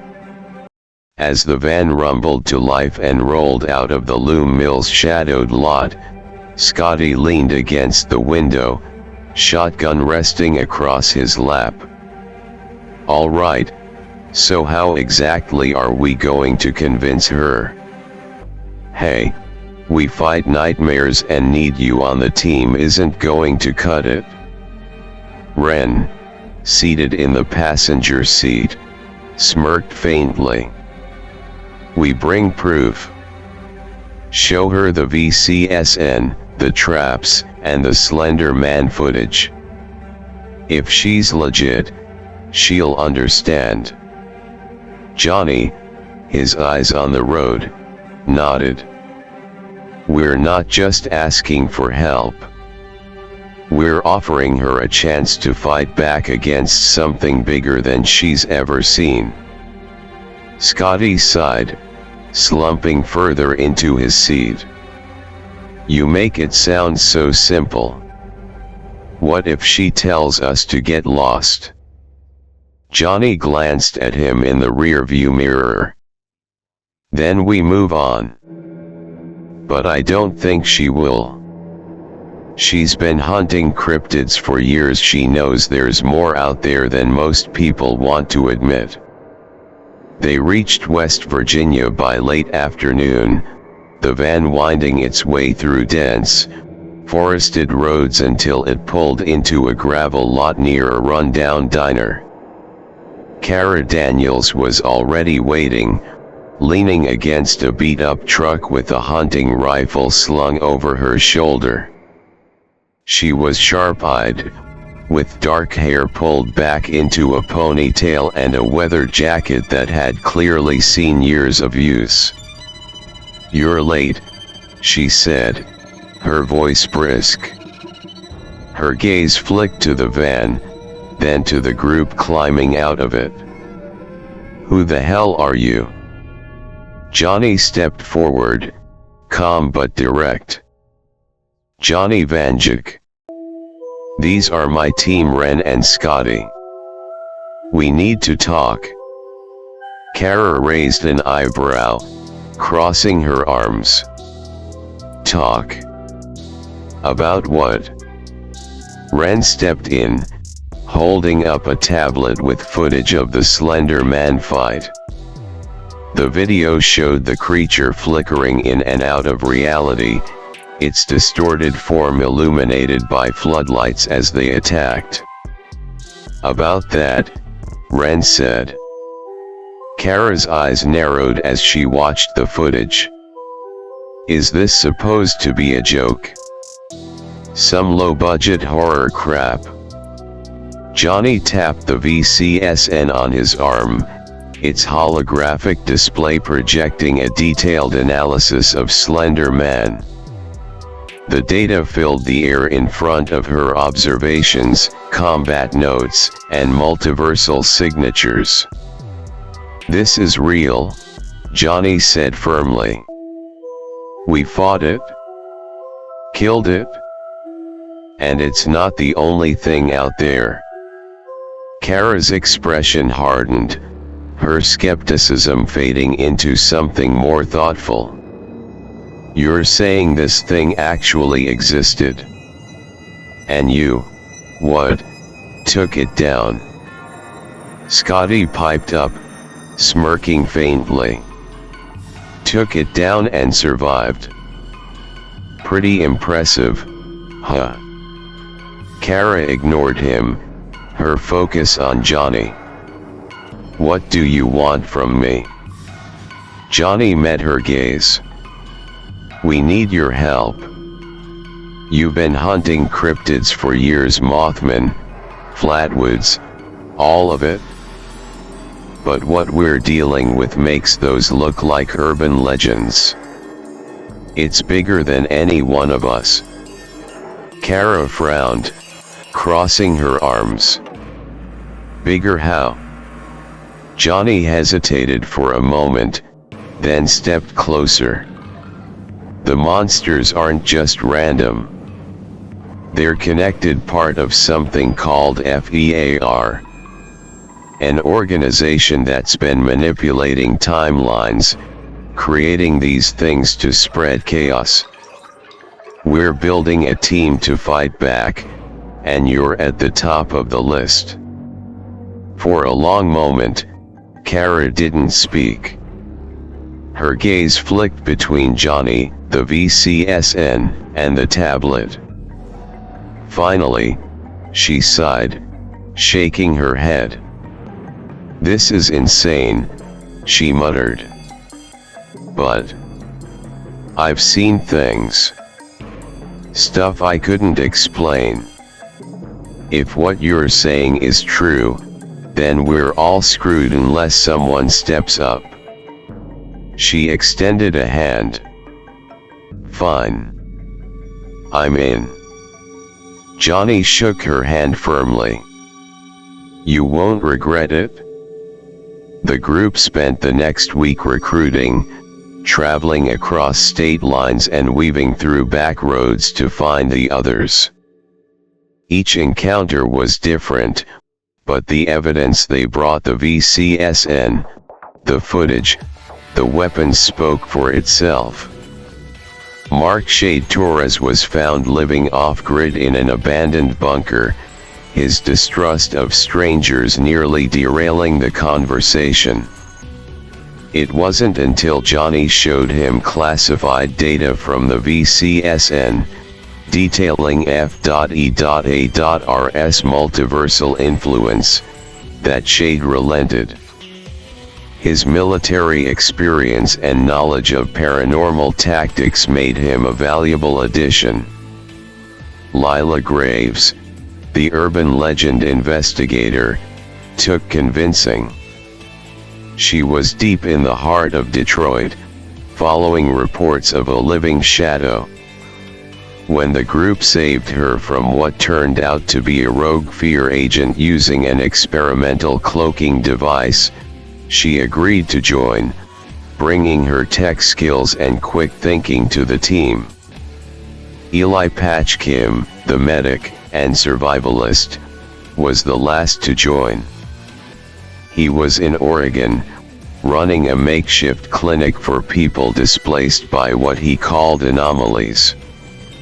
When Johnny explained the fight against F.E.A.R and the stakes involved, Patch agreed, seeing it as a chance to prevent others from suffering the same horrors he'd seen. Back at the loom mill, the team gathered around the main table. The once empty space was now crowded with people and equipment, the air buzzing with purpose. Kara cleaned her rifle, Shade examined the new traps Ren had rigged, Lila tinkered with a motion sensor, and Patch set up a medical station in the corner. Johnny looked around the room, a faint smirk on his face. This is it? The start of something bigger. Ren nodded, her spear resting against the table. We've got a team now. Let's make it count. Scotty grinned, leaning back in his chair. Oh, we're counting. Just, let's not die, okay. Johnny glanced at the VCSN, its glow steady and reassuring. The road ahead was still dangerous, but for the first time, he didn't feel like they were alone.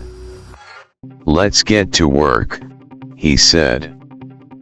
The newly expanded team gathered in the loom mill's central workspace, the table cluttered with maps, schematics, weapons, and notes scrawled in Johnny's precise handwriting. The air hummed with quiet anticipation as the new members Kara, Shade, Lila, and Patch settled into their seats, their faces a mix of curiosity and cautious determination. Ren leaned against a nearby pillar, her spear in hand, while Scotty slouched on a crate, his shotgun resting across his lap. Johnny stood at the head of the table, the VCSN glowing faintly on his arm.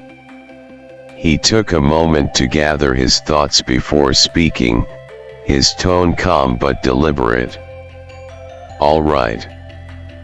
First off, I know all of you have your own experiences, cryptids, urban legends, anomalies. You've seen things most people wouldn't believe. But what we're dealing with here is bigger than anything you've faced before. Kara leaned forward, her sharp eyes scanning the group. Bigger how? We've all dealt with monsters. What makes this different? Johnny tapped the VCSN, and a holographic display appeared above the table, showing fragmented images and data streams. The monsters we're fighting: Slender Man, skinwalkers, F.E.A.R agents. They're not just random. They're part of a larger system. And that system spans across the multiverse. Lila raised an eyebrow. Multiverse? As in, alternate realities. Ren stepped in, her tone matter of fact. Exactly. There are infinite timelines, each with its own version of reality. Most of them are stable, but some have been disrupted, fractured by things like F.E.A.R, the false storyteller, and the imposter. Shade, his arms crossed, leaned back in his chair. And what are these F.E.A.R people? Some kind of shadow organization. Johnny nodded, his expression grim. F.E.A.R formless entities advocating ruin. They're a multiversal group with one goal: spreading chaos and fear to control populations. They operate differently in each timeline. Sometimes they're a government agency, sometimes a religious sect, sometimes just an underground movement. But their methods are always the same: using fear as a weapon to break people down and make them easier to manipulate. Patch frowned, his voice calm but firm. And the monsters? How do they fit in? Johnny activated a section of the hologram, displaying images of cryptids, urban legends, and creepypastas. Many of them were created by F.E.A.R, engineered as tools of fear and chaos. Entities like Slender Man and the Rake were designed to destabilize communities, prey on the vulnerable, and make people live in terror. Lila's eyes widened slightly. Wait, so they're not natural? They're manufactured. Ren nodded. At least some of them. Others, like cryptids and fairy tale creatures, existed naturally in certain timelines. But during the multiversal war, the imposter and the false storyteller disrupted the barriers between realities. They gave F.E.A.R the means to spread their creations across the multiverse. That's why these things are showing up everywhere now. Shade frowned. The imposter and the false storyteller. Who are they? Johnny's expression darkened. They're rogue versions of me. Of Vanduke. The room fell silent at the weight of his words. Patch tilted his head, his curiosity tempered with caution. You mean, versions of you from other timelines? Johnny nodded. Exactly. The multiverse isn't just filled with monsters and anomalies. It's filled with versions of me, Vandukes, each tied to their own timeline. Most of us are on the same side, fighting to protect the balance of the multiverse. But the imposter and the false storyteller went rogue. They wanted power, control. They wanted to rewrite the multiverse in their image. Kara folded her arms, her tone skeptical. And these rogue versions? What's their endgame? Johnny's jaw tightened. The false storyteller manipulates timelines, twisting narratives to suit his agenda. He doesn't just want to control one timeline, he wants to control all of them, turning reality into his own story.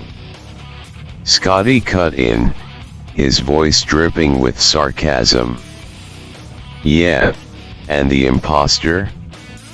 He's basically a mad scientist with an army of bioslaves. Lila blinked. Bioslaves? Ren clarified, her voice grim. People and creatures the imposter captured and experimented on. He uses multiversal tech to enhance them, stripping them of free will and turning them into his personal army. The room fell silent again as the weight of the explanation settled over the team. Shade broke the silence, his voice steady. And your VCSN? It connects you to all of this. Johnny nodded, holding up the glowing device. The Vanduke call sign network. It's how we track anomalies, share knowledge, and communicate across timelines. Every Vanduke has one. It's what gives me the edge to fight back. Patch leaned forward, his tone thoughtful. So this isn't just about survival. It's about stopping F.E.A.R, the imposter, and the false storyteller from tearing the multiverse apart. Johnny met his gaze. Exactly. And it's going to take all of us. Kara smirked faintly, her tone sharp. Well, it's not like I was doing anything more exciting. Guess I'm in. Lila nodded. If these things are spreading, someone has to stop them. I'm in, too. Shade leaned forward, his expression grim but resolute. Count me in. Someone needs to bring strategy to this chaos. Patch adjusted his medical bag. If we're fighting this war, you'll need someone to keep you alive. I'm in. Johnny nodded, his resolve solidifying as he looked around the table. All right. We've got a team. Now let's get to work. Shade leaned back in his chair, his sharp eyes scanning the loom mill's cavernous interior. The ancient beams creaked faintly in the stillness, and the soft hum of the generators echoed through the vast space. The equipment they had salvaged and set up was impressive, but to someone like Shade who had worked in high security, state-of-the-art facilities, it was obvious that the mill was far from optimal. This base of yours is good, Vanduke, Shade said, his voice calm but critical. But it's held together by duct tape and scavenged parts. If we're going to take on something as big as F.E.A.R, this place needs serious upgrades. Johnny crossed his arms, raising an eyebrow. And how exactly do you suggest we do that? Renovating an abandoned mill isn't exactly in our budget. Shade smirked faintly. Lucky for you, I still have some connections. Friends in high places close to the top brass in the government. Some of them owe me favors. They'd be inclined to help us with funding and resources, if we're willing to share some of what we know. Ren frowned, leaning her spear against the table. You're talking about giving information to the government? That could backfire. What if they use it against us? Shade shrugged. It's a risk, sure. But we don't have to hand over everything just enough to get them interested. F.E.A.R is a threat to everyone, not just us. If they think they can get ahead of it, they'll play ball. Scotty, seated on a nearby crate, looked skeptical. Yeah, and what happens when they decide they want to control us, too? Or worse, take over the fight and mess it up? Shade's smirk widened. Then we make sure they don't. You let me handle the negotiations. I know how these people think, and I know how to keep them at arm's length.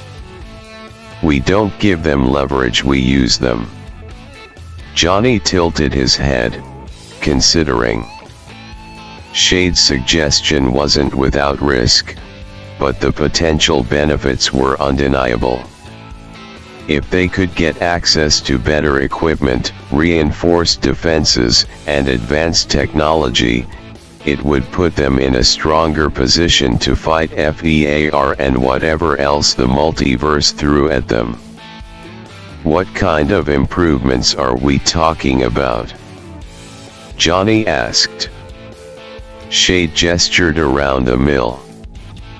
First off, structural reinforcements. This place has charm, but it's one strong storm away from collapsing. We'll upgrade the walls, reinforce the supports, and add security measures, motion sensors, surveillance systems, maybe even automated defenses. He pointed toward the far end of the mill. Next, better power sources. Those generators you've got are good, but we can do better. With some help, we could set up a grid-tied solar array or a compact fusion core, something reliable that won't draw too much attention. Shade leaned forward, his tone growing more serious. And finally, equipment. Weapons, communication systems, advanced medical supplies, research tools. If we're going to analyze and fight multiversal anomalies, we need better tech. Ren nodded slowly. It sounds good, but what's the catch? What do you think they'll want in exchange? Shade's expression didn't waver. Information. Limited access to the VCS and just enough to let them track anomalies and understand the basics of what we're dealing with. We keep the deeper multiversal knowledge to ourselves. Scotty groaned. This sounds like it's going to bite us in the ass. Shade smirked. That's why you leave it to me. I've played this game before. They'll think they're getting more than they are, and we'll get what we need to turn this place into a real base of operations. Johnny exchanged a glance with Ren and Scotty, his mind weighing the pros and cons. Finally, he turned back to Shade, his expression firm. All right. Set it up. But you're handling the negotiations, and if anything feels off, we pull the plug. Shade nodded, his smirk widening. Trust me. You won't regret it. As Shade began making calls, the rest of the team busied themselves with preparations. If Shade's plan worked, the loom mill would no longer just be a hideout.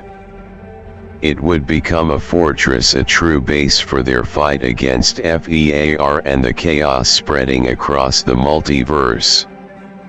The next morning, the loom mill buzzed with quiet activity as Shade finalized his arrangements with his government contact. Johnny leaned against the workbench, cleaning his magnum while Ren sharpened her spear nearby. Scotty was fiddling with one of the floodlights, his grumbling audible from across the room. Shade hung up a satellite phone he had retrieved from his own stash of equipment, his expression calm but focused. "It's done," he said, breaking the silence. "They'll send a team to meet us." "Not here," he added, glancing around the mill. "We're keeping this place off their radar for now. I told them we'd meet at a neutral site." Johnny raised an eyebrow. "Where?" Shade smirked faintly. "An old industrial park about 30 miles from here. Abandoned, quiet, and easy to control if things go sideways." Ren stepped forward, her eyes narrowing. "And they agreed to this?" "No questions asked." Shade shrugged. "They're curious. The footage we provided, along with the data from the VCSN, was enough to get their attention. They want answers, and they're willing to pay for them." Scotty looked up from his work, his expression skeptical. "And by pay, you mean?" Shade crossed his arms. "I mean advanced tech, reinforced materials, and logistical support. They've got access to stuff we could only dream of, and if we play this right, we'll get it without giving up too much." Johnny holstered the Magnum, his gaze steady. "All right. Let's get moving. But if anything feels off, we're pulling out." Shade nodded, his smirk widening. "Fair enough. Let's load up." The drive to the industrial park was tense but uneventful. The group was on edge, the prospect of dealing with government agents stirring equal parts anticipation and unease.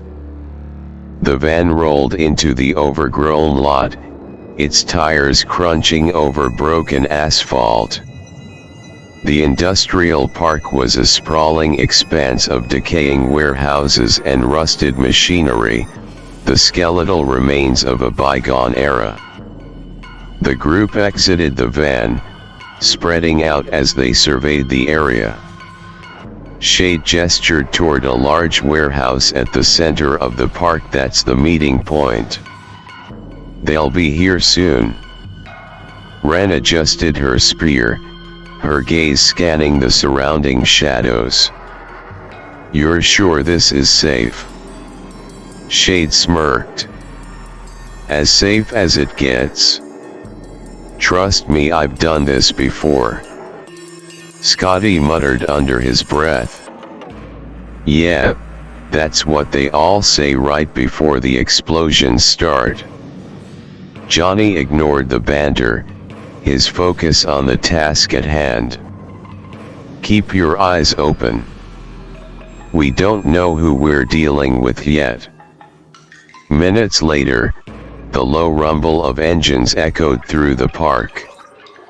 A convoy of unmarked black SUVs rolled into view, their polished surfaces gleaming faintly under the overcast sky. The vehicles came to a stop just outside the warehouse, and a group of suited agents stepped out, their movements crisp and precise. The lead agent, a woman with sharp features and an air of authority, approached. Her eyes scanned the group before settling on Shade. "You must be our contact," she said, her voice steady but cool. Shade stepped forward, his expression unreadable. "That's right. You got the materials." The woman nodded, gesturing to the back of one of the SUVs.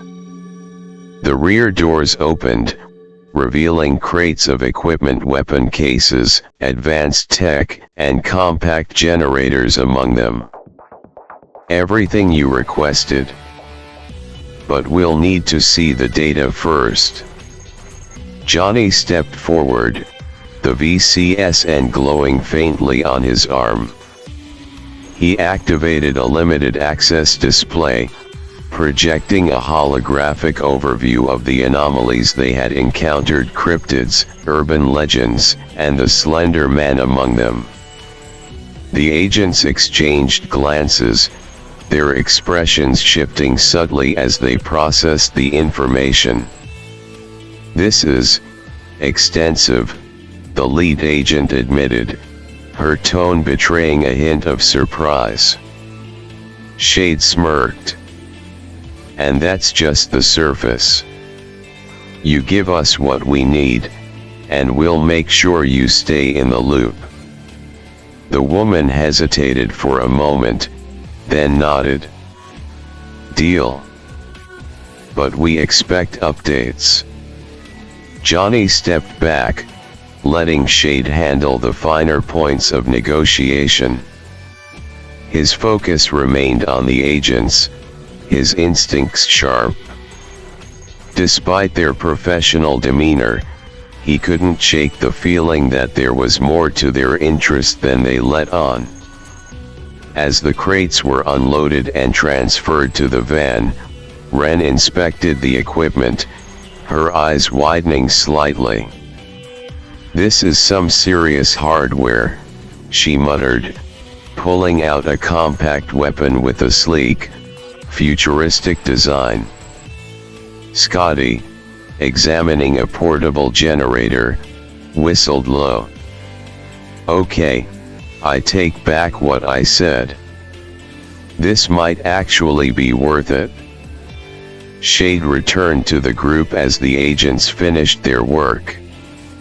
"See? Smooth as silk. We've got what we need, and they've got just enough to keep them interested without giving them any real leverage." Johnny nodded, though his expression remained cautious. "Good. Let's get out of here." As the group loaded the equipment into the van, the lead agent approached Johnny, her gaze piercing. "Vanduke," she said, her voice low. Johnny turned to face her, his expression unreadable. "What?" Her eyes narrowed slightly. "You're playing a dangerous game. Be careful who you trust." Johnny didn't flinch. "I could say the same to you." As the group loaded the last of the equipment into the van, the lead agent approached them again. Her steps were measured, her expression unreadable. She stood just outside the van's open doors, her gaze moving between Johnny, Ren, and Scotty. "Before you go," she said, her voice calm but curious, "I have to ask, why do this? You're young. You should be finishing school, planning for college, living a normal life. Why give all that up for this?" Johnny paused, his hand resting on the edge of the van. The question hung in the air, and for a moment, the group exchanged glances. Finally, Ren leaned against the van, crossing her arms. "Normal life," she said with a faint smirk. "That went out the window a long time ago." Scotty let out a dry laugh, sitting on the edge of the van's floor. "Yeah, normal doesn't exactly cover it when you've seen what we've seen." The agent tilted her head, her interest clearly piqued. "And what, exactly, have you seen?" Johnny stepped forward, his voice steady but laced with the weight of their experiences. We've seen things no one else should ever have to see. It started with the dogman. The agent frowned. The dogman. Ren nodded, her tone quieter now. It was back in Millersville. Just a few months ago, but it feels like years. We were just kids trying to get through high school. Then one night, everything changed. Johnny continued, his expression darkening as the memory surfaced.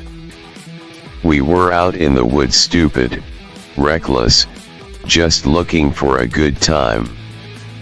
Instead, we found it. Or it found us. The dogman.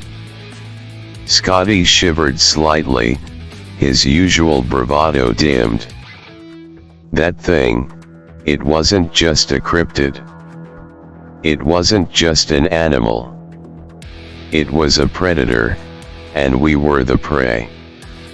We barely made it out alive. Ren nodded. And after that, we couldn't just go back to normal. We realized the world is a lot bigger and scarier than we thought. Monsters are real, and most people have no idea what's out there. Johnny's gaze locked on the agent, his voice firm. That's why we do this. Because someone has to. And it's not just about monsters, it's about the people who aren't ready, who don't know how to fight back. The agent studied him for a long moment. And you think you can protect them? A few teenagers with weapons. Johnny smirked faintly, his confidence unwavering. It's not just about us. It's about everyone. It's up to the citizens to be a well-armed militia, no matter the threat. Monsters, anomalies, governments, whatever comes, people need to be ready to defend themselves. Ren stepped forward, her spear resting casually on her shoulder. We're not doing this because we're heroes. We're doing it because we don't want anyone else to go through what we did. Scotty gestured to the equipment in the van. And hey, with all this new gear, we might actually stand a chance. The agent's expression softened slightly, a flicker of respect crossing her face. You're a strange bunch, I'll give you that. But maybe that's what we need. She took a step back, nodding toward Johnny. Good luck, Vanduke. You're going to need it? Johnny nodded, climbing into the driver's seat. We make our own luck. As the van pulled out of the industrial park, the group fell silent for a moment, the agent's words lingering in the air. Finally, Ren broke the quiet, her tone light but resolute. Well, that was a fun little therapy session. Let's get back and turn this place into a fortress. Johnny smirked, his eyes on the road. You read my mind. The van rolled out of the industrial park, the tension in the air slowly giving way to a sense of cautious optimism. The loom mill was about to become something much more than a hideout, it was becoming a fortress. Back at the loom mill, the group wasted no time unloading the new equipment and laying it out across the central workspace. The floodlights buzzed softly as Ren and Scotty dragged the heavy crates from the van, their grumbling offset by the palpable excitement in the air. Shade leaned against a pillar, his arms crossed, watching as Johnny opened one of the larger crates with a crowbar. Inside, rows of sleek, high-tech equipment gleamed under the harsh lights: advanced weapons, portable generators, communication devices, and surveillance gear. The government hadn't provided anything multiversal, but the quality of the Earth-based tech was undeniable. Ren picked up a compact, matte black rifle, inspecting its design. This isn't your average assault rifle. Look at this integrated scope, suppressor, lightweight frame. This thing's built for precision. Scotty grabbed a grenade launcher from another crate, whistling as he examined it. Holy hell, they gave us one of these? They really want to stay on our good side? Shade smirked faintly. It's not just about goodwill. They're testing us, seeing what we can do with this stuff. If we make it work, they'll want more intel. If we fail, they write us off. Johnny lifted a compact generator from another crate, placing it on the workbench. Then we don't fail. These generators are game changers. No more relying on those clunky ones in the back. This'll give us clean, reliable power. Ren set the rifle down, moving to a smaller box filled with surveillance equipment. She pulled out a sleek, modular camera and turned it over in her hands. High-end motion sensors, thermal cameras, remote monitors. We can turn the loom mill into an impenetrable fortress with this. Scotty was already tinkering with one of the surveillance systems. We'll need to rig the perimeter with these cameras, tripwires, maybe even some automated turrets. Anything that steps on this property, we'll know about it. Shade nodded approvingly. That's the idea. And the best part? This tech is clean. No multiversal signatures, no anomalies. If F.E.A.R. or anyone else tries to track us, they won't find anything unusual. Ren opened another crate and pulled out a tactical medical kit, handing it to Patch. Here. This looks like your department.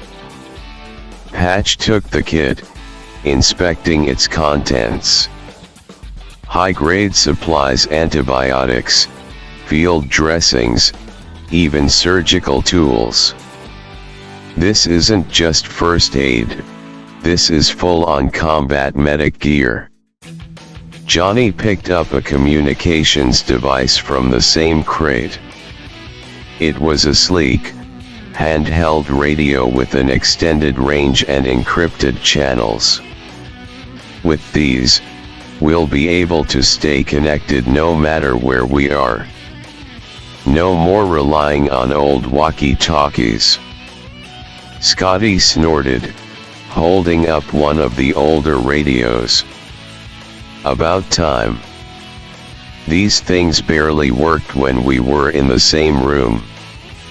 Ren looked over the spread of gear, her expression thoughtful. All right, so we've got weapons, surveillance, medical supplies, and power. What's the plan for integrating all this?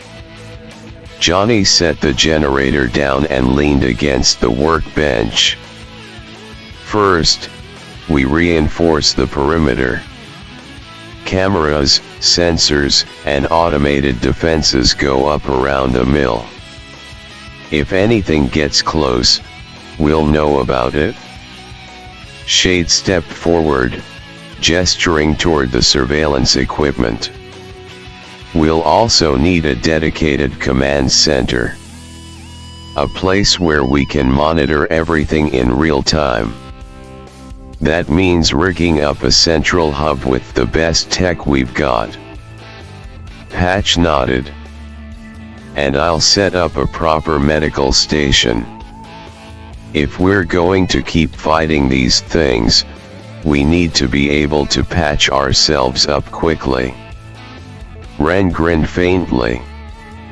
And I'm guessing Scotty wants to test every single weapon they gave us. Scotty raised a hand. Guilty as charged. But we need to know what we're working with. I'll set up a firing range out back, test the rifles, the grenade launcher, everything. Johnny smirked, crossing his arms. All right. Let's get to work. We've got the tools now, we turn this place into a fortress. The group got to work, each member tackling a different aspect of the upgrades. Shade and Ren focused on setting up the perimeter, installing cameras and sensors at key points around the mill. Scotty tested the new weapons on a makeshift firing range, his laughter echoing through the mill as he fired the grenade launcher into an abandoned car. Patch set up the medical station with surgical precision, organizing the supplies into a clean, efficient layout. By the time they finished, the loom mill felt like a different place. The once abandoned building was now a fortified base, its walls lined with high-tech defenses and its interior humming with energy. Johnny stood in the center of the workspace, the VCSN glowing faintly on his arm as he surveyed the improvements. This, Ren said, leaning against her spear, feels like a step in the right direction. Scotty grinned, slinging a rifle over his shoulder. Now we're talking. Let those monsters come, we're ready for them. Shade smirked, his gaze scanning the upgraded mill. It's a start. But we're going to need more if we want to stay ahead of what's coming. Johnny nodded, his expression resolute. One step at a time. For now, this is home. And we're going to defend it.